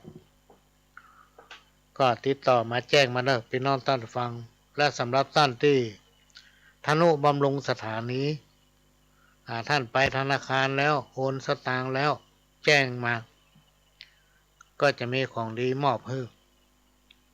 เป็นแผ่นตะกุดสติกเกอร์เนี่ยพี่น้องท่านฟังแผ่นเงินแท้แต่พ่อหลวงใจแบบเอาใส่ในสติกเกอร์เนาะเอาไปปิดตามร้านค้าตามตู้กระจกเอาใส่ตามหีบสตางค์กล้าแม่นขายหมันไปที่ไหนเทวดา5 กิโลตำราว่านะ ตำรากล่าวว่าก็ลองนำปฏิบัติพอหลายอย่างพี่น้องท่านผู้ฟังในยุคปัจจุบันเนี่ยบางทีเขามาคิดใจมันเสื่อมไปกันจังใดเนาะหลายผู้หลายท่านก็มาจมให้ฟังน่ะเขาก็เลยตัดปัญหาไปว่าบอกว่าจะเป็นการผู้จักการอย่างก็แล้วแต่เถอะพี่น้องท่านผู้ฟังมันผลมันจ้ามาบัดตันใจเหมือนในหนังทีวีในหนังทีวีนี่กันจี้ออกไปมันถึงเป็นไฟออกมาปุ้นมาบเอาหรอ ในความเป็นจริงมันก็ต้องใช้เวลาพี่น้องท่านผู้ฟังทุกอย่างมันจะใช้เวลาของมันแต่ว่ายังกระจ่างอยู่ที่ใจของเขาพี่น้องท่านผู้ฟังครูบาอาจารย์เพิ่นถึงบอกว่าแก้วสารพัดนึกเนี่ยมันได้อยู่ที่ไหนพี่น้องท่านผู้ฟังอยู่ในใจของนี่อยู่ในตัวของทุกคนแก้วสารพัดนึกเนี่ยแต่มันจะต้องประกอบด้วยความขยันหมั่นเพียรนะมันถึงจะได้มาในสิ่งที่เราต้องการพี่น้องท่านผู้ฟังก็ลองพิจารณาพอเนอะมันมีอันใดที่จะได้มาง่ายๆโดยที่เราบอกออกกำลังบอกออกแหงบัจจัยสติปัญญาสิ่งไหนที่เราได้มาโดยชอบพี่น้องท่านผู้ฟังมันก็อยู่ได้กินลำนอนรับแล้วสิ่งไหนที่ได้มาโดยบ่ชอบพี่น้องท่านผู้ฟังมันอยู่ในถึงมาม่วนกินอิ่มมันจนกัดมันถึงไม่อิ่ม มันม่วน กินกับลำนอนกับบักรับตัวแล้วสิ่งที่คนเฮาบ่ต้องการพี่น้องท่านฟังอันอย่างว่าสิ่งที่คนเฮาบ่ต้องการคือความทุกข์ใครถึงบ่คันได้ความทุกข์นี่นะหลายๆคนเว้นหูว่าถ้าเข้าไปหามันแล้วมันจะปะกับความทุกข์เกิดมาเป็นคนทั้งทีเอาดีให้ได้พี่น้องท่านผู้ฟังเขาต้องมีความขยันหมั่นเพียรนะมันถึงจะได้มาในสิ่งที่เราต้องการสตางค์เนี่ยมันบัดได้ไปอยู่ที่คนรวยบัดได้ไปอยู่ที่ไหนซากที่มันจะอยู่ที่คนขยันทำมาหากินอย่าไปคิดว่ากูจะต้องรวยวันนี้กูจะต้องร่ำรวยวันพุธนะขอให้มันอยู่ได้ไปเป็นวันพี่น้องท่านผู้ฟังก็คิดอีพอบุญวาสนาของคนเฮานั้นมีมากันทุกคนแต่มันมาเต้ากัน มันอยู่ที่เราสั่งสมไว้ตั้งแต่อดีตชาติบางผู้บางท่านเกิดมาในชาตินี้ผมนี่ย่ำตันได้ฮีได้หาอย่างเตื้อเปิ้นพอห้องพ่อนายแม่นายละลูกคุณชายพ่องคุณหญิงพ่อง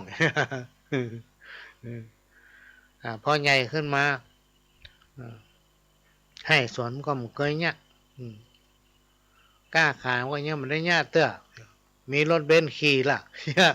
อันเนี้ยบุญคนเฮามันเต้ากันเขาก็ทำไปตามฐานะของใบของมันพี่น้องต้านผู้ฟังคนทุกคนจนคนมั่งคนมีคนดีคนหายก็ต้องมอดไม่เป็นดินแม้แต่ตู้พระผู้ที่ทรงศีลยังมวยชีวินนอนตายความหน้าบัดถ้าหวังเอาอันยังพ่อวิแม่ป้าแม่นแผ่นพระสุธายังม้างมาเห็นบาพาก้อนเต้าหัวจ้างยังหูแตกม้างเป็นหอยฮีหากันไปเตอบ่ต้องไปขอยเงินกล่องเต้าดอยเอาไปบ่ได้เอาไปบ่ได้อันนี้กรรมที่เป็นแต่งแต้มเขียนไว้พี่น้องท่านผู้ฟัง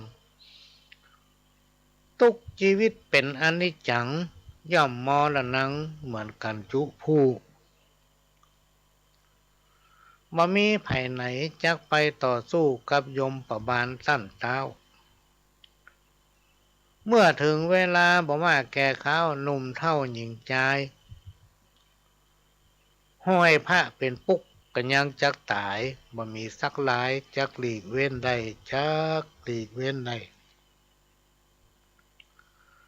ธรรมะอันเป็นคำสั่งสอนขององค์พระสัมมาสัมพุทธเจ้านั้น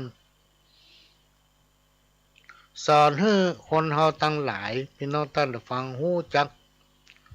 ประพฤติปฏิบัติตนไปในทางที่ดีในชีวิตประจำวันเพราะว่าชีวิตของคนเฮาทุกวันเนี้ยพี่น้องท่านฟังจะต้องหนีบ่พ้นเรื่องความสุขเรื่องของความทุกข์เรื่องของโชคดีเรื่องของโชคหายรวมไปถึงปัญหา108หลักคำสั่งสอนในทางพุทธศาสนาตั้นกล่าวไว้ว่าต้องรู้จักตนเองและเตรียมใจไว้ให้พร้อมหรือว่าตั้งสติไว้ให้ดีนะทุกเมื่อผู้ใดมีสติที่มั่นคงพี่น้องท่านฟังย่อมจักพ้นจากภัยทั้งหลายทั้งมวลนะแม่ครูบาอาจารย์เพิ่นกล่าวไว้เขาจะต้องมีสติอยู่กับเนื้อกับตัวเมื่อเขามีสติปัญญามันเกิดพี่น้องท่านฟังมันเขาไปไปหาคำเขาได้ของมาบดายเนี่ย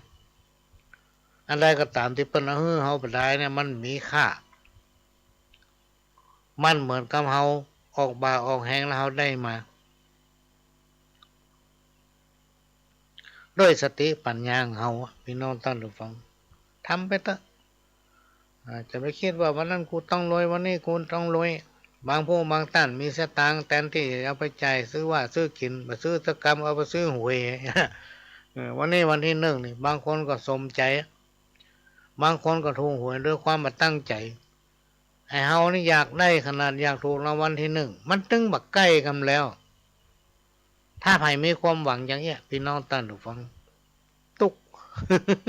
ตุก เพราะฉะนั้นต้องมีความพอใจในสิ่งที่เรา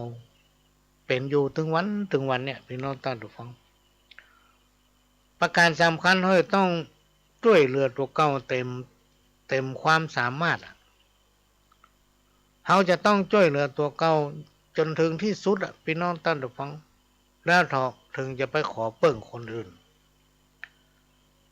การจะวางเปิ้งคนอื่นเนี่ยเหมือนกรรมโบราณที่คนเฒ่าคนแก่เปิ้นกล่าวไว้ว่าจะไปหวังกินน้ำห้วยหน้าไปแต่มันมีลูกมันมีน้ำไม่ได้กินละ เมื่อก้าววางทุ่งหวยเนี่ยโอ้วันนี้วันที่หนึ่งมาเจ้ายิ้มขึ้นลองขึ้นลองหรอกบ่ายเป็นกูสบายเลย พอถึงบ่ายมาหน้าแห้งละแต่ความหวังก็ยังมีอยู่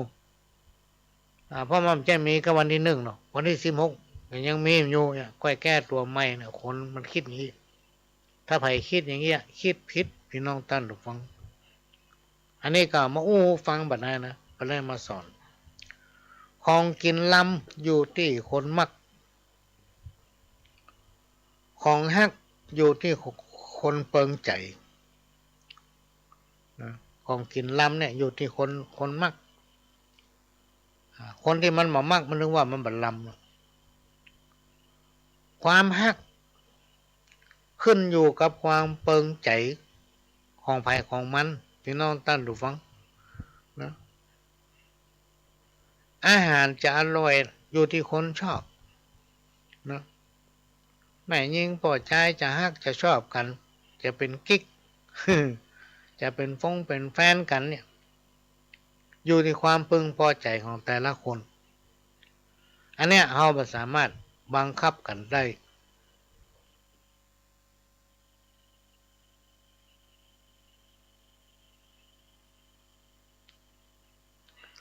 จะบังคับจิตใจกันเนี่ยมันได้พี่น้องท่านทุกคน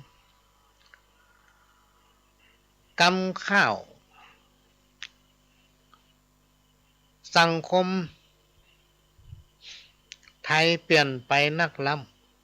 ำจากหงายเป็นความทำใจยากนักหนาทุกครอบครัวต่างก็มีปัญหาแทบจนปัญญาจะตุยตันเจ้าแต่ก่อนหนหลังฟังจากคนเฒ่าเล่าไว้เปิ้นเลี้ยงลูกหลานหลายกันเอาไว้ใจฝากผีฝากไข่ทีลุนพ่อแม่แก่ข้าวลูกเต้าอุ่นหนุนทดแทนบุญคุณผู้บังเกิดเก้าครอบครัวหนึ่งมีลูก8-9เปิ้นบ่เคยเอาขว้างละเลี้ยงใหญ่กู้คนอดทนมานะก้อยเนี่ยก้อยสร้างฝ่าฟันเข้าบทเข้าอดบ่ฮู้จักกันใหญ่ได้ถึงวันย้อนเข้ากับกุ้ยผ้าตากหลังคามาม่ามใส่ถ้วยป้อนลูกไปตวยค่ำเจ้านมผงนมหมีบ่มีแต่เล่าเลี้ยงนมจากเต้ามารดาลูกก็อ้วนท้วนบ่มีปัญหาได้สักขวบกาก็ปิดนมได้ข้าวน้ำพริกเกลือตั้งเหนือตั้งใต้หากินเลี้ยงได้อิ่มท้องถ้าปีมันมีก็เฮือปีเลี้ยงน้องอยู่ตามหอห้องเฮือนจานกันใหญ่มาแล้วช่วยกันแยกการตามความชำนาญไผมันและเจ้าอย่างลูกแม่ยิงตั้งน้ำต่ำเข้าแยกการเบาๆบ่ฮ้อนส่วนลูกป่อใจกำไถแบกง้อนไถดินเป็นก้อนตัวควายคนแต่ก่อนนั้นถ้าไผมีลูกหลายก็จักได้สบายเมื่อยามแก่เท่าเนี่ยการบ่ไว้ลูกเต้าก็เปลี่ยนกันเฝ้าดูแลนี่ เนี่ยพี่น้องท่านผู้ฟังปัจจุบันเนี่ยสังคมชุมชนหมู่บ้านทุกพื้นที่พี่น้องท่านผู้ฟังบ่ใจมีกับบ้านเฮามีการเปลี่ยนแปลงไปลุดหน้าจนเฮาเนี่ยปรับตัวบัดตันเลยคำว่าพริกบ้านเหนือเกลือบ้านใต้สิ่งเหล่านี้มันหายไปนะพี่น้องท่านผู้ฟังความมีน้ำใจโอบอ้อมอารีซึ่งกันและกันก็เริ่มหายไปเริ่มหายากหายไปยิ่งถ้าเฮาตั้งหลายเนี่ยพี่น้องท่านผู้ฟังปากันเฉยถือว่าจะเรื่องของเฮาอันนั้นก็จะเรื่องของเฮาอันนี้ก็จะเรื่องของเฮาเนี่ยไปยุ่งกับไผแม้แต่ลูกเต้าเราหลานเนี่ยกำเป็นที่เปิ้งฮื้อเขาบสอนบเตือนเขาพี่น้องท่านผู้ฟังแล้วในอนาคตในวันตั้งหน้าเนี่ยพี่น้องท่านผู้ฟังสังคมชุมชนจะอยู่กันอย่างไรประเพณีวัฒนธรรมหีบเก่าห้อยเดิมเช่นปู่ย่าตายายก็จะสูญหายไปตัวแหละพี่น้องท่านผู้ฟัง ในสมัย40-50 ปีที่ผ่านมาเนี่ยลูกมาเมื่อเจ้านึ่งข้าวอุ่นแกงเตี๋ยน้ำพริกแดงมาแบ่งใส่ถ้วยยอดพักฟักแป้งแต่งหยวกกล้วยชิ้นทอดแถมตัวดาวไว้พ่อแม่วิหลานกินพร้อมกันไส้รวดอู้กันได้การงานอบอุ่นดีแท้พ่อแม่ลูกหลานอยู่กันสำราญกินหวานตานต้อมเนี่ยสมัยก่อนน่ะพี่น้องท่านผู้ฟังลองรับตานึกย้อนไปกันประมาณ30 ปี40 ปีแล้วเท่าอายุของเขาก็ได้บางคนผ่านมานี่บ่ได้นะปัจจุบันเนี่ยพี่น้องท่านผู้ฟังบ่ค่อยได้นั่งกินข้าวตัวกันนะกินไปกินมันไปกินเอาตั้งหน้าบุญเมามาซ้อพักมาแกงนั่งกินข้าวด้วยกันบัดนั้นยาการทำแล้วคนสมัยก่อนเนี่ยเพิ่นยาการทำบ้านเนาะอย่าให้ใส่สวนเนาะเพิ่นมาได้ไปรับจ้างอาหารนี่กระทำเมื่อเพิ่นมีฐานะอยู่ได้ถึงลูกถึงหลานอยู่เย็นเป็นสุขพี่น้องท่านทุกคนแต่คนในปัจจุบันเนี่ยต้องไปซ้อหากินทั้งนอกเหมือนกับกรรมโบราณกรรมคนเฒ่าที่เพิ่นบอกไว้พอเนอวันหน้านะคนเฒ่าทั้งหลายเนี่ยจะหากินเหมือนนกแจ้งมาไปละค่ำบนปิกเนี่ยเฮายังเถียงคนเฒ่าแต่ก่อนนะเพราะมันจะมีแต่ว่าหาเนาะมันมีแต่เลยพี่น้องท่านทุกฟังแจ้งมาก็ไปละค่ำมาถึงจะได้ปิกอย่างบ้านเฮานี่ยังดีนะ7 โมงไปออกบ้าน6 โมงไปออกบ้านค่ำมากับปิกมาบ้านลองไปพอที่ต่างจังหวัดพี่น้องท่านทุกฟังโดยเฉพาะกรุงเทพหมอกสักตี 4นี่เปิ้นมาเกิดขึ้นรถแล้วต้องออกบ้านต้องตื่นเมื่อตี 3ละอาบน้ำแต่งตัวตี 4ออกมาเกิดรถเพื่อจะไปถึงที่เนี่ยการทำงานกับ8 โมงพอดีตอนกลับบ้านอย่างเดียวกันบางที3-4 ทุ่มมันถึงบ้านพี่น้องท่านทุกฟังเนี่ยสังคมมันเปลี่ยนไปมีการพัฒนารุ่นหน้าความเจริญกับรุ่นหน้านักขนาดอันนี้บางทีบางบ้านบางหลังเนี่ยแทบจะไม่ได้นึ่งข้าวเป่าไฟพี่น้องท่านฟังไม่ได้ยากกินถ้าบ้านไหนโดยเฉพาะบ้านจัดสรรนี่ก็ได้เดือดร้อนกันไปหมดผีหญ้าหม้อนึ่งก็ไม่ได้กินละ สมัยก่อนนี่เปิ้นถือโลพี่น้องท่านฟังเตาไฟเนี่ยทุกบ้านจะต้องมีเตาไฟนะจะต้องมีก้อนเศร้าจะต้องมีตีนึ่งข้าวนะแจ้งมาก็ต้องดังไฟค่ำมาก็ดังไฟละพี่น้องท่านฟังนะผีผู้ดำอย่าดำผีมันนึ่งให้เข้ามันจะอยู่เตาไฟหรอกเตียวเฮือนแหงสนั่นถึงเตาไฟกันยังบ่ดีนะคนเฒ่าคนบอกเอาหลัวจ้องแหงก็บ่ดีนะเอาตีนไปจิหลัวก็บ่ดีนะพี่น้องท่านฟังในที่สุดผีมันนึงแห่เข้าคนเศร้าเตาไฟมันมีที่อยู่มันต้องไปกาดแรงบ่ไปอยู่แถวกาดแรงไปแถวร้านขายของซ้ำไปแถว ตูบกาดบ่เพราะมันอยู่บ้านบ่ได้มันได้กินอย่างอันนี้ก็เป็นสิ่งหนึ่งพี่น้องท่านผู้ฟังที่มีการพัฒนาและเปลี่ยนไปพี่ฮอพี่เฮือนเนี่ยพี่น้องท่านผู้ฟังมันจะคุ้มครองคนในครอบครัวอยู่เย็นเป็นสุขเพื่อมีอายุมั่นยืนยาวเปิ้นจะกินอ้อยข้าวอ้อยน้ำในยามที่เฮานึ่งข้าวแยกกินนะ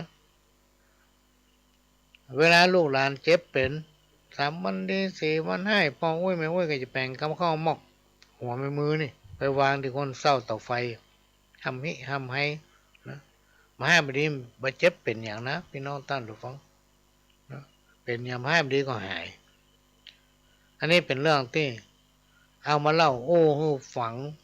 งบ่ได้เนอะพี่น้องท่านผู้ฟังบ่ต้องไป คิดนักก็อยู่ไปตามสภาพของสังคมสิ่งที่เฮาละบ่ได้คือฮีดห้อยประเพณีที่ปู่ย่าตายายของเฮาเพิ่นปฏิบัติสืบตามกันมาบ่ได้ให้มันหายเฮาพี่น้องท่านผู้ฟังการที่เฮาอยู่ในสังคมที่หลากหลายเนี่ยเฮาจะต้องแบ่งใจหากันนะแบ่งใจหากัน ก็คือแปลงใจหากันนะการอยู่กันหลายๆคนเนี่ย เวลาทำมันอย่างเงี้ยอย่างจะให้มันถูกใจคู่คนเนี่ยมันเปลี่ยนไปบ่ได้พี่น้องท่านผู้ฟังเพราะฉะนั้นทุกอย่างมันจะมีเหตุมีผลมาก็ตอนก่อนเข้ารายการก็จะพูดว่าทุกอย่างมันมีเหตุมีผลมันมีต้นตอของมันเราต้องทำใจ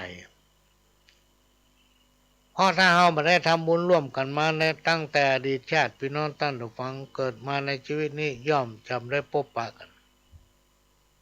การที่เราได้พบปะกันถือว่าเราได้ทำบุญร่วมกันมาตั้งแต่อดีตชาติถ้าบัดตายจากกันถึงป้าคติติ๊กเพราะฉะนั้นบัดนี้รังเกียจกันบัดนี้จังกันนะบัดนี้ว่าฮือกันนะพริกมันเหนือเกลือบ้านใต้ฮือมีความสมัครสมานสามัคคีไปที่ไหนก็ม่วนอกม่วนใจปะกันที่ไหนก็ยิ้มแย้มแจ่มใสพี่น้องท่านผู้ฟังบัดนี้ถือทิฐิคนที่ท่านลงตัวเนี่ยพี่น้องท่านผู้ฟังครูบาอาจารย์เพิ่นกล่าวไว้ว่าความพ่ายแพ้ครั้งยิ่งใหญ่ที่สุดของชีวิตคนคือการทะนงตัวของคนเฮาเนี่ยหรือว่าถือตัวแน่คนประเภทเนี้ยพี่น้องท่านผู้ฟังครูบาอาจารย์เพิ่นบอกว่าในอนาคตจะยากจนที่สุดนะจะยากจนที่สุดเพราะมันเป็นคนยิ่ง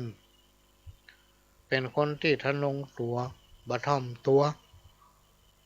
บ่มีความเก่งใจไผสักคนนะถ้ามันได้กินได้โยแล้วมันต้องบ่สนใจไปสักอย่างอันนี้เป็นเพราะว่าคนทะนงตัวครูบาอาจารย์บอกว่าหาความเจริญมาได้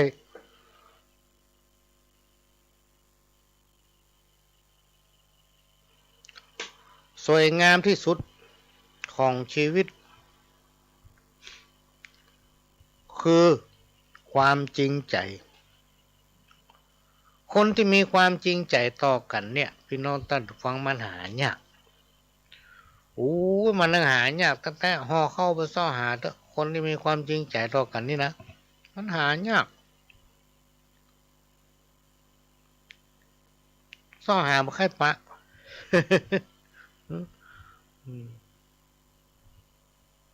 ที่มีปัญหาเกิดขึ้นถึงวันเพราะคนเราไม่ยอมรับความจริงพี่น้องท่านฟังใครมีไผยอมรับความจริงไปยึดติดกับสิ่งอันยังบ่ฮู้ซึ่งบ่แจ้งตัวเก่านะทั้งที่ฮู้อยู่ว่าตายไปก็บ่จะได้อย่างไปตัวแม้แต่เสื้อแต่ผ้าก็บ่ได้แม้แต่ลงหรือว่าล่องภาษาบ้านเฮาห้องว่าล่องที่เพิ่นเอามาใส่ให้เฮานอนไปเหี่ยวเนี่ยยังบ่ได้ไปตัวเลยพี่น้องท่านผู้ฟังเขาเอาโบะเอาเผาหมดเสื้อผ้าคนที่ฮักสมบัติพัสถานแก้วแหวนเงินคำสร้อยกำไลแหวนของดีๆทั้งนั้นตายไปยังไม่ได้ไปตัวเลยเพราะฉะนั้นจะต้องพิจารณาอยู่เนืองๆว่าอันนั้นกับแจ้งเขาอันนี้กับแจ้งเขาจะต้องแบ่งจิตแบ่งใจพี่น้องท่านผู้ฟังกับตัวกับใจเป็นจิตอาสาลดทิฐิว่าถึงวันเนี่ยเราทำงานเหมือนจิตอาสายศถาบรรณาศักดิ์ตำแหน่งอะไรอย่างต่างๆเนี่ยพี่น้องท่านผู้ฟังพวกเนี่ยมันเป็นหัวโขนทำมาเมินเขาก็ต้องละมันนะวันนี้เป็นแต่งตั้งเขาหอมกำเพิ่งกับปลดเขาออกแล้วหรือว่าครบวันละเขาก็ต้องออกว่าเป็นคนบ้านเพราะฉะนั้นพี่น้องท่านผู้ฟังสิ่งที่เราจะต้องทำก็คือนำเอาหลักธรรมะอันเป็นกรรมสั่งสอนขององค์พระสัมมาสัมพุทธเจ้ามาใช้หรือประยุกต์ ใจในการพัฒนาตนเองในการพัฒนาตัวเก่าเพื่อให้เกิดความเจริญงอกงามขึ้นในสังคมชุมชนในสังคมชุมชนทุกพื้นที่พี่น้องท่านผู้ฟังจำเป็นจะต้องมีธรรมะและท่านผู้รู้ทั้งหลายก็จะต้องช่วยกันขับเคลื่อนเอาศีลเอาธรรมเข้าสู่สังคมชุมชนเพราะถ้าศีลธรรมว่ามีในสังคมชุมชนหรือว่าเข้าอยู่ในจิตในใจของคนในชุมชนนั้นๆยังหาความร่มเย็นเป็นสุขบ่ได้หรือว่าความร่มเย็นเป็นสุขย่อมบ่เกิดนะย่อมบ่เกิดทำไมบ่เกิดได้ยังไงเพราะมันมีศีลมีธรรมในใจของคนทั้งหลายในสังคมชุมชนนั้นเหมือนโบราณว่างูเห่าจักเข็บสัตว์ตัวมีพิษเมื่อถูกต้องย่อมจักมีภัยคนชั่วร้ายมีสันดานในใจจังหูมีภัยบดีอยู่ใกล้บดีอยู่ใกล้ถ้าคนมันมีศีลธรรมอยู่ในใจพี่น้องท่านผู้ฟังแม้แต่ตัวเองมันยังไม่รู้จักเลยที่ปัญหามันเกิดขึ้นถึงวันเนี่ยเพราะว่าคนเฮาเนี่ยบ่มีศีลบ่มีธรรมและบ่รู้จักตัวเก่าเมื่อบ่รู้จักตัวเก่าก็ทำหน้าที่ของตัวเองบ่ถูกแหละพี่น้องท่านผู้ฟัง ไปหลงคิดว่านั่นของกูอันนี้ของกูบ่คิดถึงว่าวันใดวันหนึ่งกูต้องตายแล้วกูจะไปได้อย่างสักอย่างบ่คิดคนที่ฮักแสนฮักพี่น้องท่านฟังก็ยังไปตัวบ่ได้เลยถึงเวลาจะตายมาเนี่ยก็ต้องตายคนเดียวมีไผ่พ่องที่เฮาหารว่าหล่นเข้าไปในกองไฟตายด้วยกันเป็นหมู่ มีอันนี้ก็เป็นเรื่องที่นำมาฝากพี่น้องท่านผู้ฟังในวันนี้ภายนอกทำตัวเป็นเศรษฐีมั่งมีทรัพย์วันนั่งกินนอนกินจนเคยชินส่วนฐานะจริงๆทุกสิ่งหน้าขันหลอกลวงทั้งนั้นเข้าขั้นยากจนอันนี้เป็นกรรมที่เปิ้นแต่งแต้มเขียนไว้หมายถึงดูลักษณะภายนอกเนี่ยดูมันดูดีแต่งตัวกับภูมิฐานหน้าตาก็จะได้คำอู้คำจาก็อู้ดีความเป็นจริงบัดดีเหมือนอย่างที่เขาพอภายนอกพอท่าทางภูมิฐานแต่ที่จริงตั้งในมันแย่ เนี่ยเป็นว่าพ่อตัวมหันใจนะพ่อหน้ามหันใจพี่น้องท่านผู้ฟังมันมีข้อคิดอยู่ข้อหนึ่งที่เพิ่นบอกว่าถ้าใครฮู้จักไผเข้าหาคนนั้นเขาใครฮู้จักไผใครฮู้จักอุปนิสัยของเปิ้นเป็นจะได้เข้าหาเปิ้นพี่น้องท่านผู้ฟังแล้วเขาถึงจะฮู้ถึงพฤติกรรมของคนนั้นยิ่งในยุคปัจจุบันเนี่ยมันซ้ำมาพอกันยากพี่น้องท่านผู้ฟังมันพอกันบ่ค่อยออกสมัยแต่ก่อนยังมีตำราเนาะพ่อตำราคิ้วคนพ่อตำราหูคนพ่อตำราหูดังคนพ่อตำราบุคลิกอุปนิสัยของคนประเดี๋ยวมันพ่อบอกออกนะพี่น้องท่านผู้ฟังที่มันออกพ่ออย่างมันไปแต่งได้ไปแปลงได้อะอย่างหูดังมันแมบไปแต่งให้โด่งออกมาอ่ะ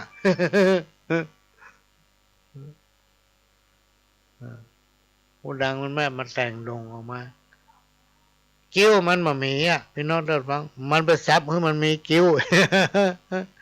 กิ้วมันดำก็เอามึกดำซับจนดำไม่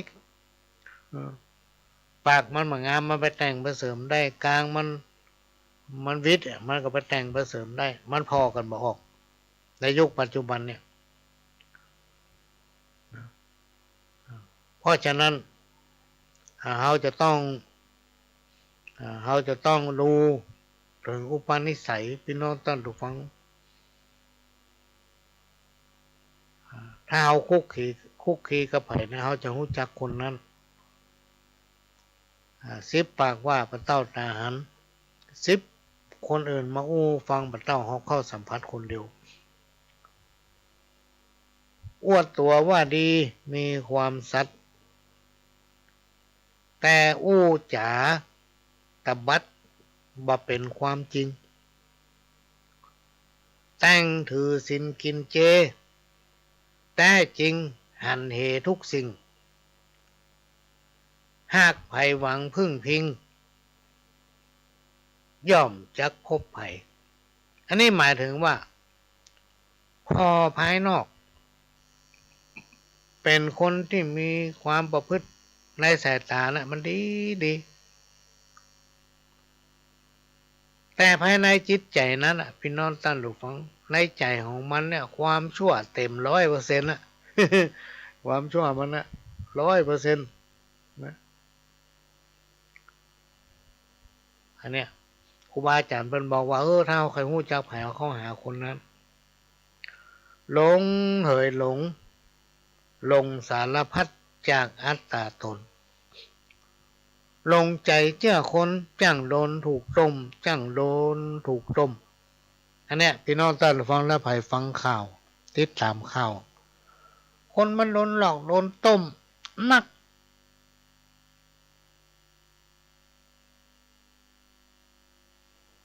สาเหตุที่มันโดนหลอกโดนต้มนักเพราะอย่างพี่น้องท่านผู้ฟังพ่อมากันได้คือใครมีหันเพิ่นได้ก็ได้หันเพิ่นมีใครมีมาเลยโดนหลอกเพิ่นก็เลยแต่งแต้มเขียนว่าลงเลยลงสารพัดจากอัตตาตนลงใจเชื่อคนจังโดนถูกต้มลงป้าลงตางยังปิกปอกคืนได้ลงอกลงใจปาไปต่ำใต้จะแก้ไขได้ก็คือยึดทำเป็นหลักขันธีลดเลิกละความหลงประสงค์ใครได้นะคือสละเอาใครได้นั่นก็สละไปอ่ะจะไปใครได้นะสิ่งไหนที่ผมว่าเป็นพิษเป็นภัยเนี่ยพี่น้องท่านผู้ฟังจะไปใกล้ถ้าขืนเข้าไปใกล้แล้วก็เรียวเดือดร้อนกรรมพังเพยทำกรรมหนึ่งจับใส่บางคนนั้นรูปกายบางามต่ำจ้าแต่งมาจ้าปากก้าหลายอันแต่งตัวเลิศล้นไข่เฮ้อคนอื่นเปิ้นหันแต่ที่จริงความหูของมันบ่มีเต้าป่ายก้อยซ้ำก้าวเหลือโตนแต่งเสริมเติมถ้อยเอาจนเลิศลอยเกินร้อยเรื่องของคนที่จะอู้อย่างไรก็ได้เนี่ยพี่น้องท่านผู้ฟังกลัวเปิ้นบ่เชื่อมันเรื่องแปลงกรรมแต่งอู้ไปเอาจนเปิ้นเชื่อ กรรมหนึ่งที่เปิ้นแต่งแต้มเขียนไว้นี่จำจากกรรมอู้ของครูบาอาจารย์เปิ้นบอกว่าเกิดมาเป็นคนเนี่ยเป็นน้องท่านฟังเฮาอย่าได้ประมาทตน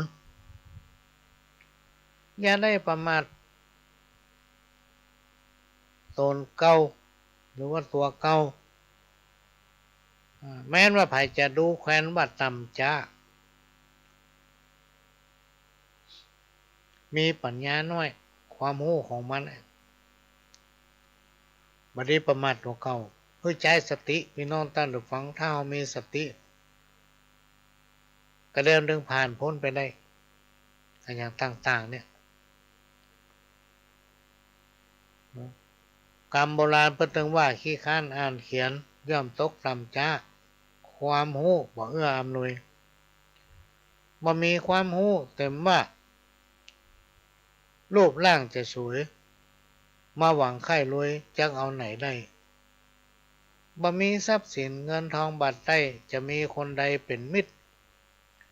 บ่มีสหายร่วมเลี้ยงเอียงชิดจังหาสุขได้อย่างใดบ่มีสุขแล้วบุญจะเกิดไหนสุขสมดวงไทยบุญจึงเกิดขึ้นค คนบุญบ่มีเป็นคนต่ำตื้นบ่ประเสริฐใดแน่แต่อย่าหมิ่นดูแคว้นความหูตัวนี้ว่ามีอยู่น้อยบางเบาเต็มหูเล็กน้อยบัดเต้าเตรียมเขาแต่ว่าเฮาหูจริงแน่แจ้งหูอันใดหูไปจนแห้งจนชำนาญแน่ชัดย่อมจักเลี้ยงตนยามอัตคัดเป็นประโยชน์ได้ทีรุนหูบะแตะหูแล้วหายศูนย์บ่เป็นบุญกุลสังเยื่องสักข้อหูแน่แท้จริงผลยิ่งไหลป้อเกิดก่อสินทรัพย์เนี่ยพี่น้องท่านผู้ฟังกรรมเนี่ยพี่น้องท่านผู้ฟังเวลาเปิ้นเฮาหันเปิ้นเนี่ยอันหยังเนี่ยพี่น้องท่านผู้ฟังเฮาหันละในใจก็คิดว่าอันนี้กูก็ทำได้นั่นกูก็ทำได้ถ้าเราจะทำเพราะฉะนั้นเราจะต้องมีความจริงใจความจริงใจนี่บ่ได้ฮื้อกับคนอื่นโดยเฉพาะตนเองพี่น้องท่านผู้ฟังเราจะต้องมีความจริงใจต่อตัวเก่าต่อความรู้สึกของตัวเก่านะบางคนหู้อยู่ว่าอันนี้มันถูกต้องอันนี้มันได้เนี่ยอันนี้มันไม่ใจเนี่ยคือเขาเนี่ยไปทำไปมันถึงมันดีผลของมันก็ยังลงไปทำอยู่เนี่ยเพื่อยังโดยใจความรู้สึกของตัวเก่าบางทีจะว่าอย่างออกไปพี่น้องท่านผู้ฟังเขาหันแล้วว่าน่ะเปิ้นทำไปตามความชำนาญของเปิ้นแล้วมันได้ประโยชน์แต่อันใดยังสามารถเป็นแบบอย่างได้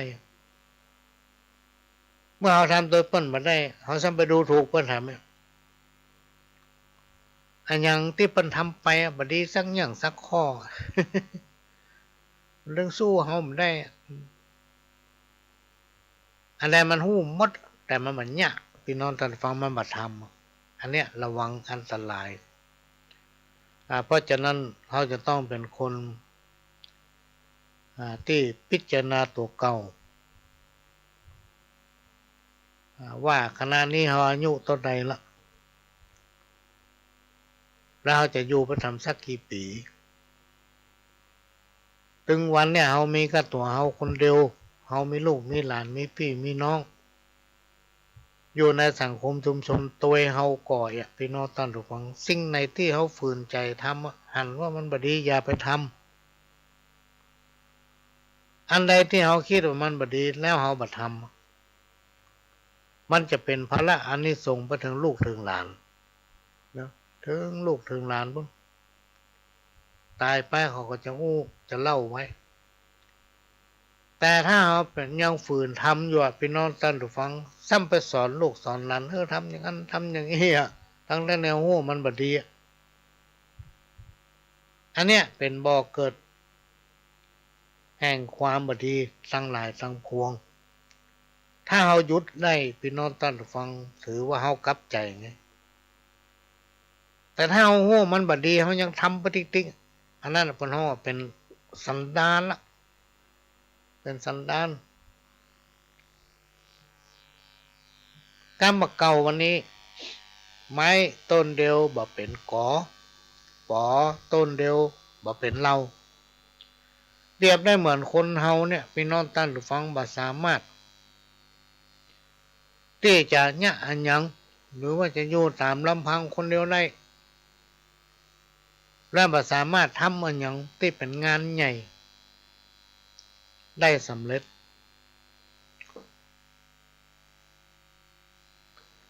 จะต้องประสานและมีความสมัครสมานสามัคคีพึ่งพาซึ่งกันและกันนะเป็นน้ำหนึ่งใจเดียวกันนะพี่น้องท่านฟังจะง่ายอย่างกับประสบความสำเร็จการนักก็กลายเป็นเบานะเพิ่นเลยมีคำพังเผยว่าไว้ว่าไม้ต้นเดียวมันเป็นกอปอต้นเดียวมันเป็นเราและสิ่งที่สำคัญที่สุดเราจะต้องให้ความสำคัญต่อคนอื่น บัดใจว่าหันภัยกับจุนปากแซเปิ้ลให้หมด คนได้ก็เป็นคนบัดดีเห็นหมดมันถึงมีนะพี่น้องตาดูฟังเขาไปบ้านไหนก็แล้วแต่เถอะถ้าเอาไปแต่คนที่เปิ้ลมาถูกกันมันจะว่าเขาเปิ้ลสปะสเปดเอ้ยมันถึงบัดดีไหมบัดดีเงาอ่ะมันนี่สปะสเปดเป็นซิบเรื่อง ถ้าเขาโมโหจักคนนั้นเนี่ยเขาก็ไปเชื่อมันละแต่ถ้าเขาเข้าไปบ้านไหนก็แล้วแต่ไปถามมาคนที่เปิ้นเกยกันเปิ้นหู้จักเคารพนับถือกันเปิ้นก็จะในสิ่งดีๆเขาฟังพี่น้องตาดูฟังเพราะฉะนั้นเรื่องนี้มันเป็นสิ่งสำคัญที่สุดถ้ามันไม่สำคัญคนในสมัยก่อนเปิ้นบอกว่าจะไปเปิดเสื้อเปิ้นหันหลังเน้อ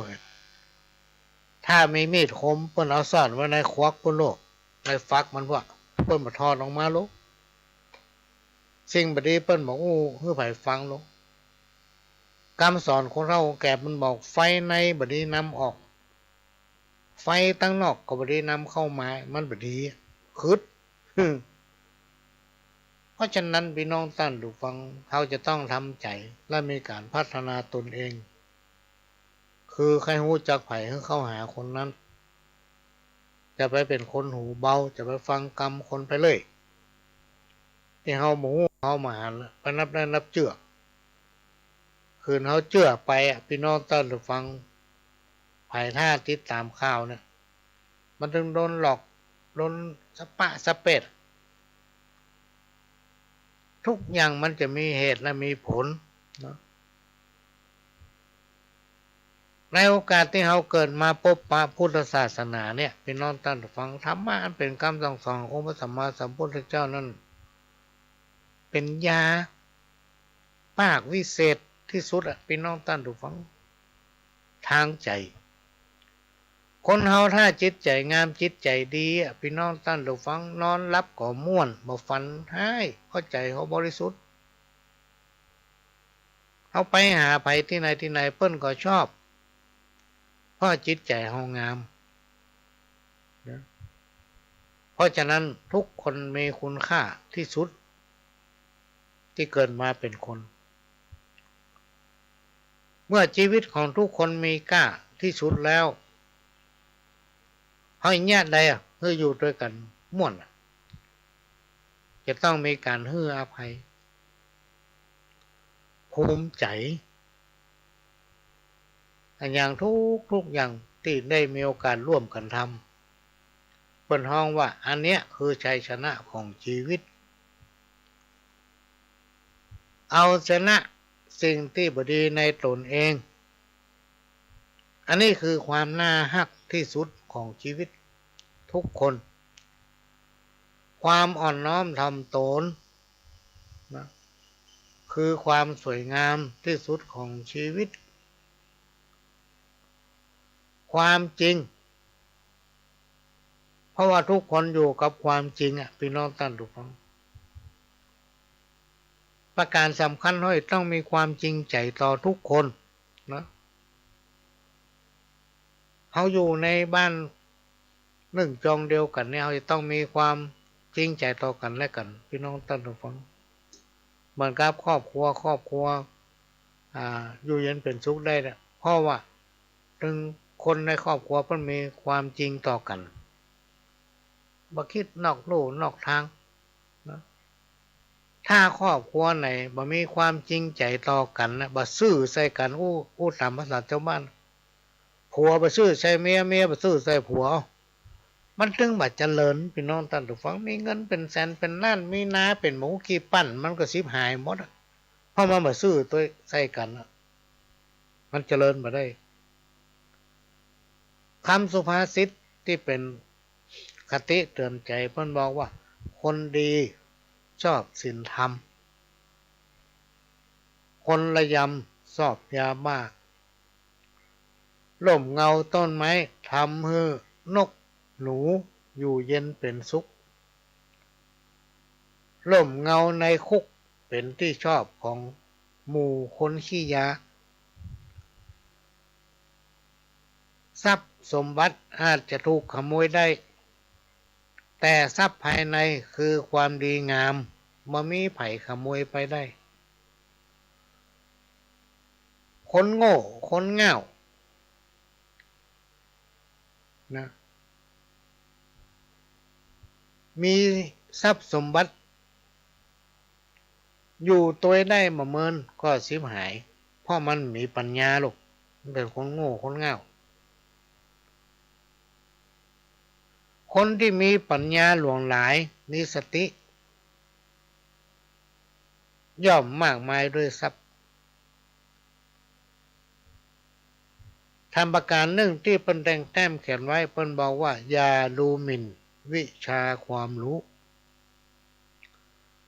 ถ้าคนเฮามีความรู้อย่างเดียวพี่น้องท่านผู้ฟังก็สามารถเลี้ยงตนเองได้ต้นไม้จันทร์บ่มีทุกป่า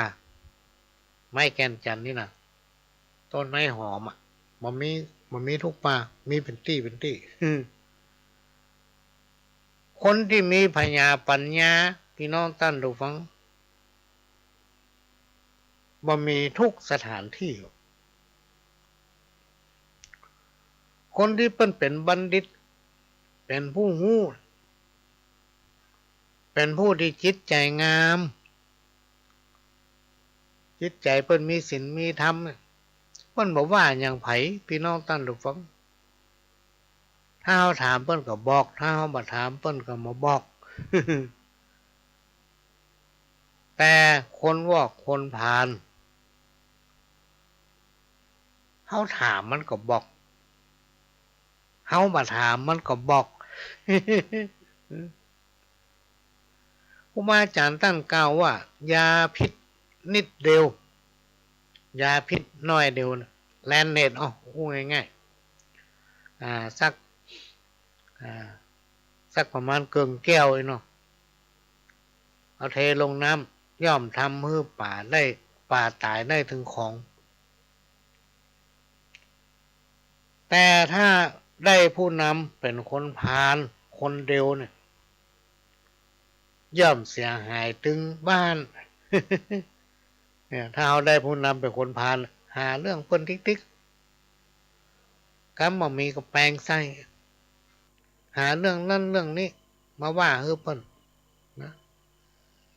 ที่เรื่องของตัวเก่าเนี่ยเก็บไว้ซ่อนไว้ กลัวเปิ้นฮู้เนี่ยพี่น้องท่านผู้ฟังเป็นสุภาษิตคติเตือนใจอยากเป็นคนดีทำตัวเหมือนน้ำนะทำตัวเหมือนน้ำเพราะว่าน้ำนั้นแก้หิวน้ำมีความเสมอภาคบ่มีกินบ่มีรสน้ำยังสามารถชำระสิ่งสกปรกได้อันนี้เป็นคำสอนที่ครูบาอาจารย์เปิ้นแต่งแต้มเขียนไว้พี่น้องท่านผู้ฟังกำพังเพยลูกมาเมื่อเจ้านึ่งข้าวอุ่นแกงเปียน้ำพริกแดงมาแบ่งใส่ถ้วยยอดฟักแตงบะแตงหยวกกล้วยชิ้นทอดทำตัวดาไว้พ่อแม่เวหลานกินพร้อมกันใช้รวดอู้กันได้การงานอบอุ่นดีแท้พ่อแม่ลูกหลานอยู่กันสำราญกินหวานตาลต้อมอันนี้เป็นสิ่งที่เกิดขึ้นในสังคมเราที่ผ่านมาพี่น้องท่านผู้ฟังอันนี้ก็เป็นสิ่งที่นำมาฝากในวันนี้ขณะนี้พี่น้องท่านผู้ฟังก็กำลังรับฟังสาระสปะร้อยอันปันเรื่องจากทางสถานีวิทยุกระจายเสียงพระพุทธศาสนาแห่งชาติและสังคมขึ้นเพื่อการศึกษาพระพุทธศาสนาและวัฒนธรรม FM 104.50 เมกะเฮิรตซ์วัดไฟหินวัดไฟหินตั้งอยู่ตำบลสุเทพอำเภอเมืองเชียงใหม่และก็ได้รับการอนุเคราะห์เมตตาจากท่านผู้อำนวยการทำ4สถานีได้ให้การอนุเคราะห์เมตตานำเอาเสียงรายการนี้เผยแผ่สู่พี่น้องท่านผู้ฟังก็มีสถานีวิทยุล้านนาเชียงใหม่สถานีวิทยุขึ้นพัฒนาคุณภาพชีวิต FM 92.25 วัดหลวงปานแดงมหาวิหารสถานีวิทยุ FM 98.75 ขึ้นธรรมะของชุมชน วัดห้วยตองซักตำบลคลองเปาอำเภอเมืองอำเภอจอมทองจังหวัดเชียงใหม่สถานีวิทยุมนต์เสียงธรรม106.25วัดบูพารามอำเภอแม่แจ่มจังหวัดเชียงใหม่ก็ได้รับการอนุเคราะห์จากผู้อำนวยการสถานีพี่น้องท่านผู้ฟังก็ต้องขอกราบขอบพระคุณท่านผู้อำนวยการที่กล่าวนามมาแล้วทุกสถานีและก็ขอกราบขอบพระคุณพี่น้องท่านผู้ฟังพ่อน้อยพ่อหนานพ่ออุ้ยแม่อุ้ยที่รับฟังรายการของพ่อหลวงและขอกราบนมัสการขอบพระคุณเถระครูบาอาจารย์ที่ให้กำลังใจติดตามรับฟังรายการของขโยมเก่าว่าฟังบรรณาเท่ากันฟังผู้นานชมสักกรรมอยู่ กฐินทานคือสังฆทานบุญทานยิ่งใหญ่1 เดือนข่าวสารเพื่อการประชานักศิลป์บุญทั้งหลายร่วมงานของวัดร้องอ้อตำบลสันพิเชื่ออำเภอเมืองจังหวัดเชียงใหม่ตรงกับวันอาทิตย์ที่6 พฤศจิกายน พุทธศักราช 2565 ขึ้น 13 ค่ำเดือนยี่ทอดถวายกับพระสงฆ์ที่จำพรรษาท่วนไตรมาสของวัดร้องอ้อเวลา 9:30 นาทีเป็นต้นไปขอเชิญชวนร่วมงานบุญกฐินสามัคคีของวัดร้องอ้อตำบลสันพิเชื่ออำเภอเมืองเชียงใหม่จังหวัดเชียงใหม่ตรงกับวันอาทิตย์ที่ 6 พฤศจิกายน 2565 ช่วงเช้า 9:30 นาทีได้บุญได้กุศลโดยพร้อมเพรียงกันเวลามนุษย์สมบัติสวรรค์สมบัตินิพพานสมบัติเพิ่มพูนสักก็ขอแจ้งประชาสัมพันธ์บอกบุญแล้วพี่น้องท่านผู้ฟังเลยที่ตามที่ท่านได้ฟังสปอร์ตไปเนี่ยก็ที่วัดร้องอ้อพี่น้องท่านผู้ฟังในวันที่6 พฤศจิกายนก็จะมีการทอดกฐินสายสามัคคีในปีนี้ก็ได้รับการอนุเคราะห์เมตตาจากโยมป่อคุณเอียน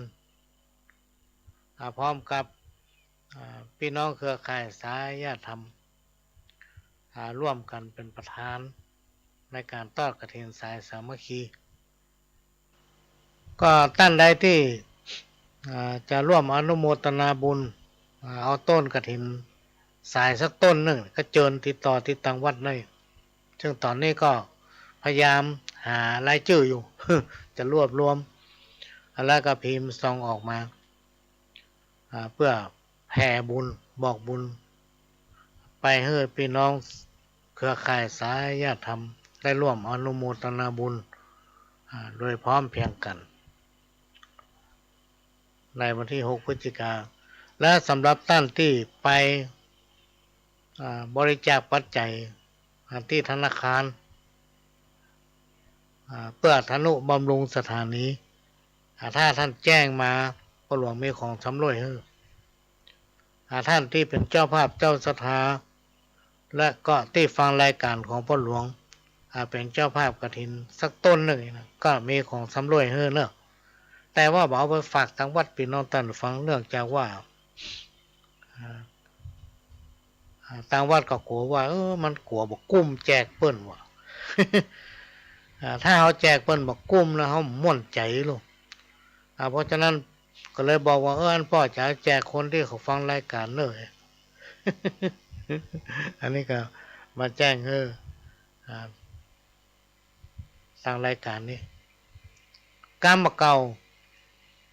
ที่เป็นคติเตือนใจคนฉลาดน้อยมักจะอู้นักจนเป็นที่รำคาญเพราะมันอู้นัก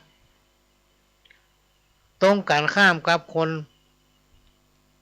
ที่เปิ้นฉลาดนักมันเหมือนกับการตะเกียบพี่น้องท่านฟังเปิ้นจะอู้น้อยหรืออู้ 2-3 คำและก็คนบัดฉลาดเนี่ยพี่น้องท่านฟังมันจะอู้บ่หยุดปะไผมันก็อู้ไผบ่จุกอู้ตัวมัน มันก็เฮงเตียวไปจนตันเปิ้น หรือเปิ้นกายไปอ่ะมันก็ยังเอิ้นจะเปิ้นอยู่แต่คนที่เปิ้นฉลาดสุดๆเนี่ยพี่น้องท่านผู้ฟังเปิ้นบอกอู้เวลาไผอู้อย่างที่ไหนเปิ้นจะหยุดฟังอย่างน้อยแล้วเพิ่นก็จากไปอีกเป็นต้น คนที่ฮู้พ่อหมูหลายเนี่ยโอ้ยมันจะอู้อยู่หั่นน่ะถึงมันยากเอาปะมันเตื้อเฮาได้มาเป็น10 กรัมหมดอันนี้ก็นำมาอู้เปลี่ยนบรรยากาศพี่น้องท่านผู้ฟังพี่น้องท่านผู้ฟังได้ฟังสาระสปะจากทางสถานีมาตลอดละช่วงนี้ก็มาฟังสาระจากขโยมเก่าชาวบ้านมาอู้แบบชาวบ้านพี่น้องท่านผู้ฟังกรรมที่ครูบาอาจารย์เปิ้นอู้ไว้ทำกรรมหนึ่งเปิ้นบอกว่าศีลไม่ได้อยู่ที่พระธรรมะไม่ได้อยู่ที่วัดเงินไม่ได้อยู่ที่เศรษฐี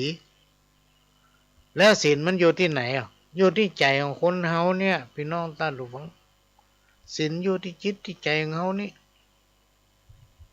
ธรรมะอยู่ที่สติเงินอยู่ทุกที่ถ้าไผขยันเงินอยู่หั่นล่ะ ตึงมาขาดเงินตึงมาขาดกระเป๋าเพราะความขยันหมั่นเพียรเปิ้นว่าคนเฮาเกิดมามีอันหยังมาด้วยเหล้าจะมัวเมาโลภกันไปถึงไหนเวลาตายบ่เห็นหอบสิ่งใดไปสิ่งที่จะได้คือบาปบุญคุณและโทษโบราณกล่าวว่าอันรูปร่างหน้าตาดีจะอยู่กับคนเฮาเพียง20 ปีสมองดี